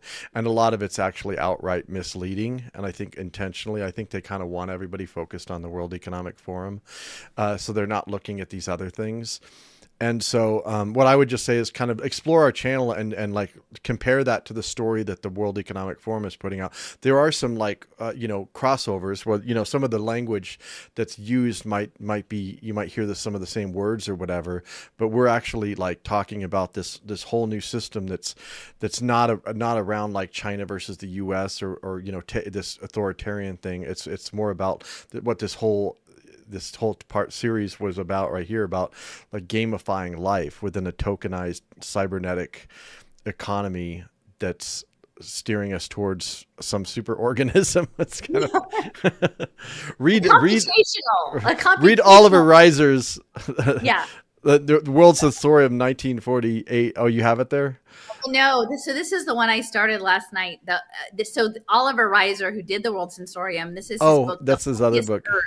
The Glastonbury Zodiac and the King Arthur Camelot. So look, we've got Camelot again. Oh, here we go. Yeah, we have to do a whole nother video, because while we were on the road, our friend Lynn in Texas forwarded an email from Lee Bratcher, who's the head of the Texas Blockchain Council, whose event we info picketed a couple years ago in the fall. And guess who's the keynote speaker at the Texas Blockchain Summit in a couple weeks? Who, Allison? That would be Mr. Camelot himself, RFK Jr., right? Yeah. So you called that early on. I told you so, right? Yeah. Like Mr. John Bush is probably like, it's like a freedom blockchain summit here for the realm of freedom resistance. Get your freedom tokens, everyone. Exactly. So. So anyway, but like, do an analysis, like listen to the story that we're telling. Doesn't mean you have to take it, but compare it to some of the other stories that are out there, and think about what makes sense to you. Because I think it's interesting to me that I talk to friends or different people I know, like they'll hear some of our stuff, or like they came to our talk or whatever. And I think they're like getting what we're saying. And then they'll say something that's just like totally like different than what the story that we're telling about what's actually happening, what what is what they call the fourth industrial revolution. You know, a lot of people, like, I read that book from Klaus Schwab, and you can't learn a thing from, like, I didn't learn anything from it hardly. Yeah. So, Yeah. anyway. Well, I mean, and the other piece is it's the feed. So if you're in the stream of the feed, which again, we're nominally in it because we're streaming and we're paying attention to some people in the comments, but we're not actively being fed off of the social media stream the way I was before I got off of it. But that is to keep you in a social container and to provoke you as needed. And that's to me what was so important about this talk, like the analysis of the relational gaming and then the structuring of performance metrics and outcomes in a social gaming environment. Like, I'm like, oh, that's what it was.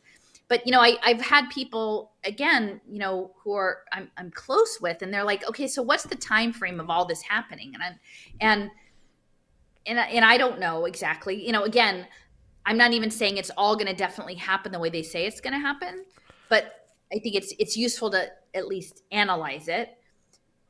But the comment was sort of like, but you're the only one really saying this stuff, like the way you're saying it. So it's not being reinforced outside. I mean, yeah. I would say someone forwarded me, a couple of videos of someone who's like maybe a tiny bit closer. And they were like, oh, well, this is what I sent to my normie friends because your stuff is too complicated, kind of thing. And, so we're sort of in a bind that there are not that many people who are comfortable putting themselves out there publicly and saying it, right? Or trying to sort it out publicly and be vulnerable publicly. And for the most part, everyone, if they entertain some of the ideas we do, they'll sample like the little hors d'oeuvre plate, and then they'll go back and hit the open bar and like forget everything, forget about the little cheese square. Like they're going for like the shrimp, silo dough. Like we're just like some sad little like olive cheese plate over here, and they're going for like the big stuff, like the salmon, the smoked salmon or something. And they just go back into these other stories which have their whole communities. There's these dynamic communities that are all around these narratives. Like look how many people into Jordan Peterson, right? And just also I think we need that, because I remember like protests. I used to go to a lot of protests, and then I was like, oh, this is bullshit. We're not actually doing anything. But then I was like, you know what? But I am connecting with other people. And so then I would go to the protests, not with any delusions that politicians were going to listen to us or we're going to actually change any policy. But really, I was going to connect with other people who were concerned about things that I was concerned about. And I think we need that. And I think that's one of the challenges is like we need that reinforcement. We need to like, hug somebody and say, yeah, I know, I get it. This is fucking nuts. But like, maybe we only need a few people. Like maybe we don't need 500 people. Like, I mean, I think that's the thing of being on the road. Like we saw real people and they're nice people. And, I don't know. But like, if you're waiting for the chorus to come up, like it's not. And it makes me sad to think that like people might disregard what we have to say because we're the only ones saying it. And people are like, just be patient.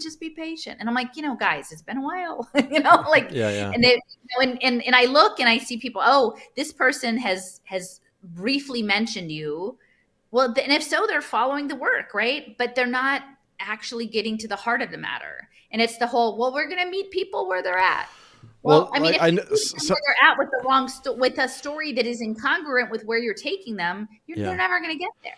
Yeah, like a lot of these people that will mention you, well, then, like, they'll have 10 other episodes, like, after the fact even, that are telling a counter story.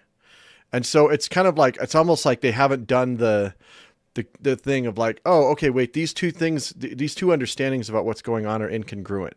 Which one makes sense? And I know people are still exploring, but that's okay. Explore. Like, oh, I'm curious about this. This person says this and this person's saying this. And this is how they don't line up these two different stories. It can't be the authoritarian thing is taken over and we're going to be under martial law and they're going to just control us all with CBDCs. Or there's going to be this, or the other story that we're saying is there's going to be this game board that we're going to be living on that's going to be ubiquitous and subtle, and there's going to be lots and lots of different tokens. There's going to be a whole whole ecosystem of tokens. And yes, CBDCs will play play a role. Yeah, and there'll be a casino, and it's going to be this crazy game that we're in that will have this. Occasionally, the authoritarian thing will pop in, when useful to the when it's useful to the game. But it's like these are different stories, and either we're right or they're right, at least about that general. We haven't even thought of yet. Maybe, I don't know. For sure. And I'm totally willing to be wrong. I don't want the authoritarian thing to be right either, actually. But anyways, it would be good to have more clarity, and that's what we're trying. I mean, I'm trying myself. It's been a challenge even for me trying to navigate all this. Probably most of the people who are following along, their regular names, people that I see often are probably more in the space. But if you're someone like that, you're engaging with material that is framing the authoritarian top down, I would just pause. And if you're doing that in an environment with other people, just say, well, hey, have we thought about that it might be like this? It actually might be bottom up within a schema that is set with flexibility. Have we thought about it might be computational? I would just suggest that if you're still wandering the social media realms and you're seeing this, I'm curious if you posit that to say, hey, maybe there's another way. Maybe we're supposed to, if not enjoy it, tolerate being in the game. And that the choice theory within the game is the whole point.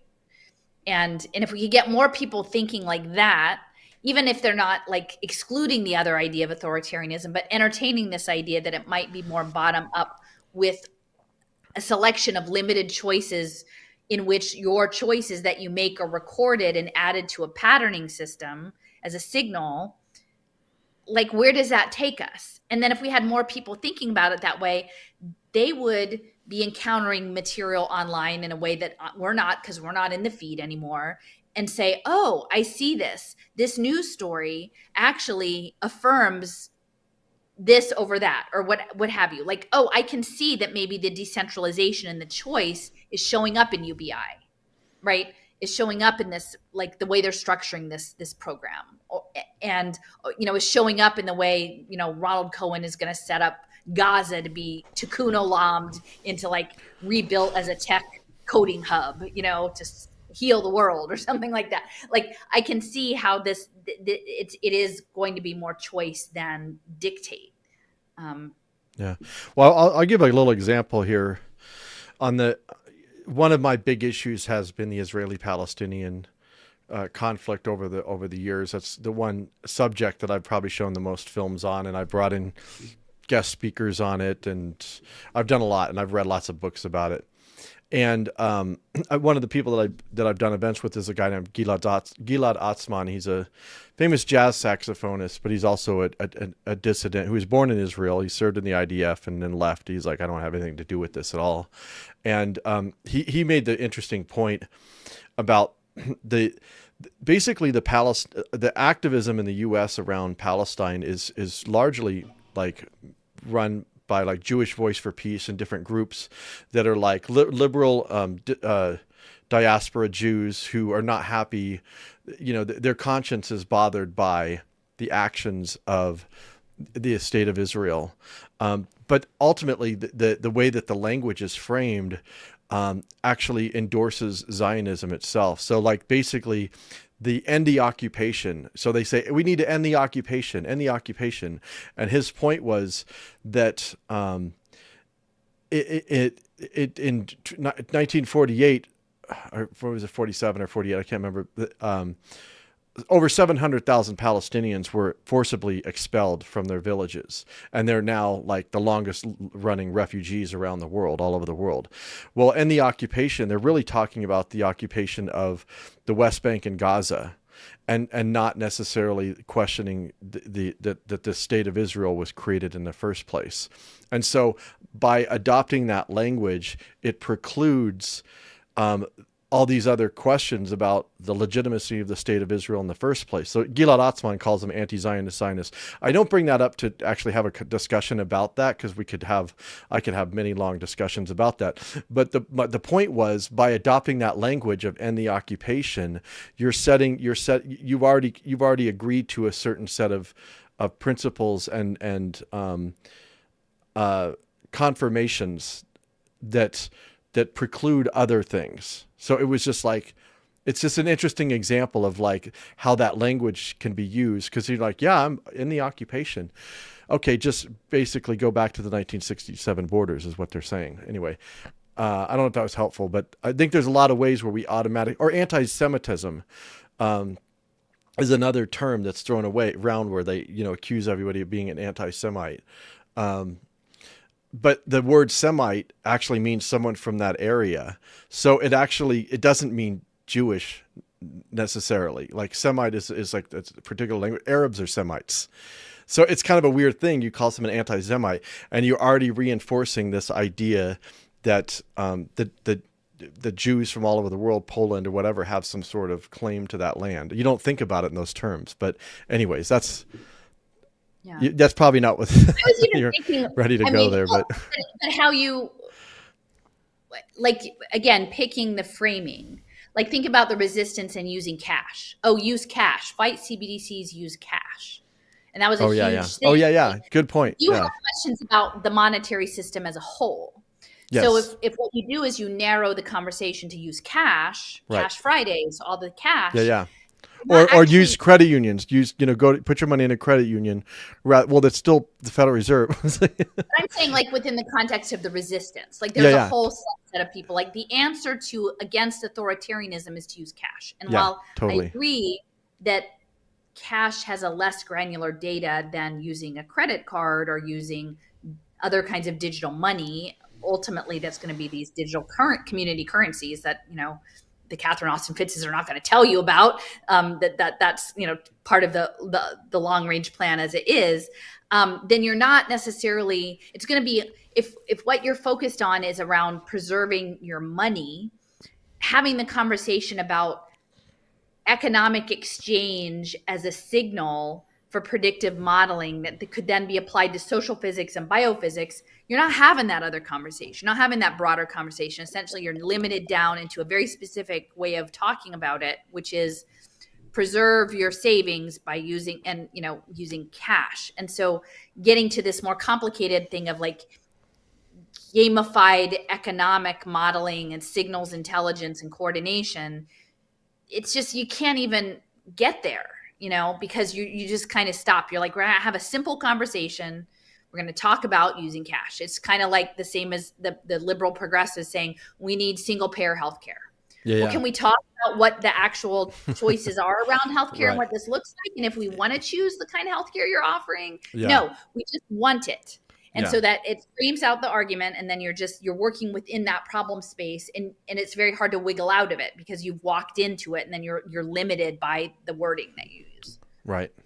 Yeah, I'm sure, and I'm sure you guys that were watching could probably think of a lot of examples, where once you enter into this, there's a certain framing of the argument, and you've already lost. Because I've talked about this before with the healthcare. Because I was like, with Argus Fest, I did events with different healthcare groups that wanted to get funding for healthcare, but I also have like a major problem with our healthcare system itself. Like, I actually think it's, a lot of it's.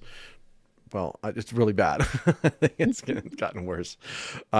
So it wasn't just a matter of like, oh, how do we fund it? Like, that's like only a sliver of a question that's you're leaving out everything else. And like, it's like they didn't want to have that other conversation. Well, even housing is a human right? Housing is a human right. We're not going to have a conversation about, is your tiny house an outside-in robot? Right. That's using your human, we're just going to say this. Like, or the coming UBI or whatever, like, yeah, exactly. Like, what is that? It's a flow, Right.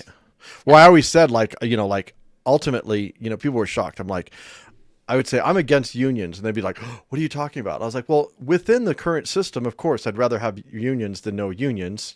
It's to try to counter the thing, which we all know there's problems with unions, but ultimately the fact that you need a union, the fact that you need welfare, the fact that you need to even say housing is human rights says that there's a problem with the system itself. And I've always wanted to have these larger conversations about what is the system that produced these results, or this fight that we're now enmeshed in.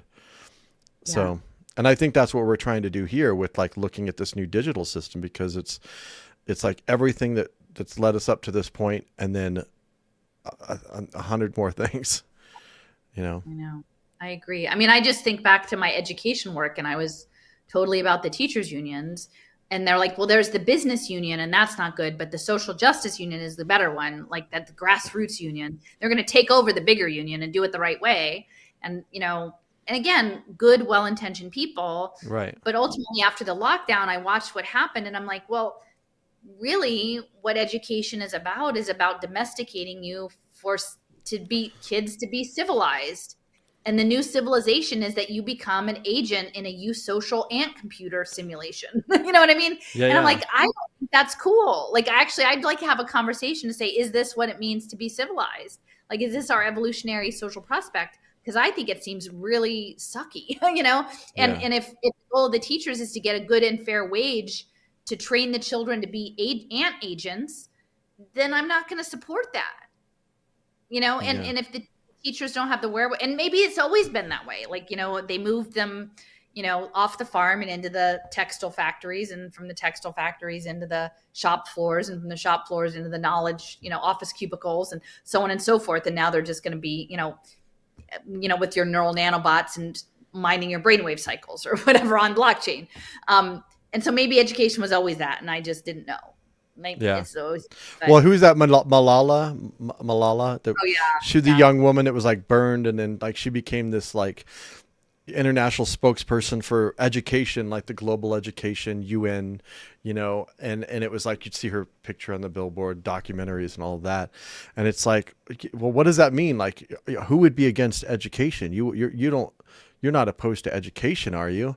Well, it depends on what the education is. And we know that like a lot of education, there's a really great documentary called Schooling the World, kind of about how we're importing, we've been importing these education models, which are militaristic, consumeristic, and it discards the indigenous, which they're going to incorporate the indigenous thing into it. But at the time, discarded all the elders and a lot of these things that were integral to their community. So like, what does that mean? Like, can we have a deeper conversation about what is education, or do you just have to say, are you for education or against education? Are you for healthcare or against healthcare? It's like, it's like whiplash, because they're like, okay, so now we're foregrounding all of the atrocities on indigenous people, right?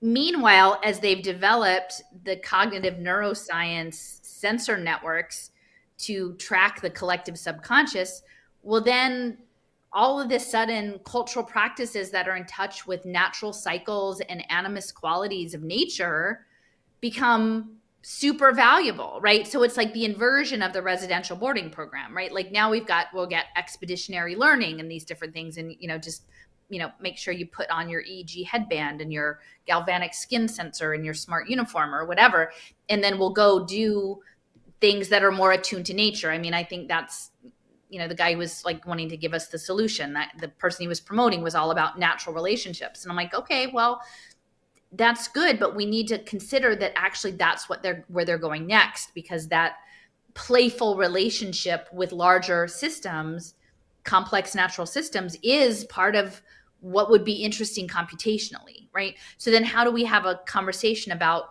yes, those atrocities, but they're leveraging the history of the atrocity and foregrounding it to move us into the next thing, which is just going to be a new kind of atrocity packaged in a different gift wrap. I mean, gift bag, something like that. Like I didn't realize that when I was still stuck in my more narrow thinking. I was like, the Walton Foundation, Walmart. I think there were these different narrative story humanities programs they were funding about, like, revisiting history, but like in more of what you would imagine a woke way, kind of, but they were conservative. So I was like, wait a minute, this doesn't compute. Like, I don't get, like, the way I was taught was that this thing, it doesn't go with this thing, and how are these two things together? But within this new lens of like, oh yeah, actually they really want to look into the relationality because it's the relationships that are interesting to the neural networks. So, you know, it's like, and in this moment, like we have to have bigger conversations and longer conversations, but everything is like TikTok time. Like now we're literally in TikTok time. We're like, you can't say it in a minute. Like that's all you got. Like you're competing with all the people who are saying all the shit and all the noise in a minute. And, you know, it's hard. Yeah. But, anyway. Well, if you have any other, I think we've been going on, we've got almost 4 hours here. So, yeah, I think yeah, but so we're gonna do another one. We're gonna talk about our trip, and we've got some more stuff coming up for y'all. We had a good time, and we've got a lot of photos and stuff to share from the. Little anecdotes, photos and anecdotes, and it'll probably take a couple sessions because there's sidebar stories coming out. The more I look into it, But thanks everybody for joining in. Again, we missed, you know, the dopamine hits of being interactive online for a while. So it's nice to see there's still people out there who are curious about what we're up to. Absolutely.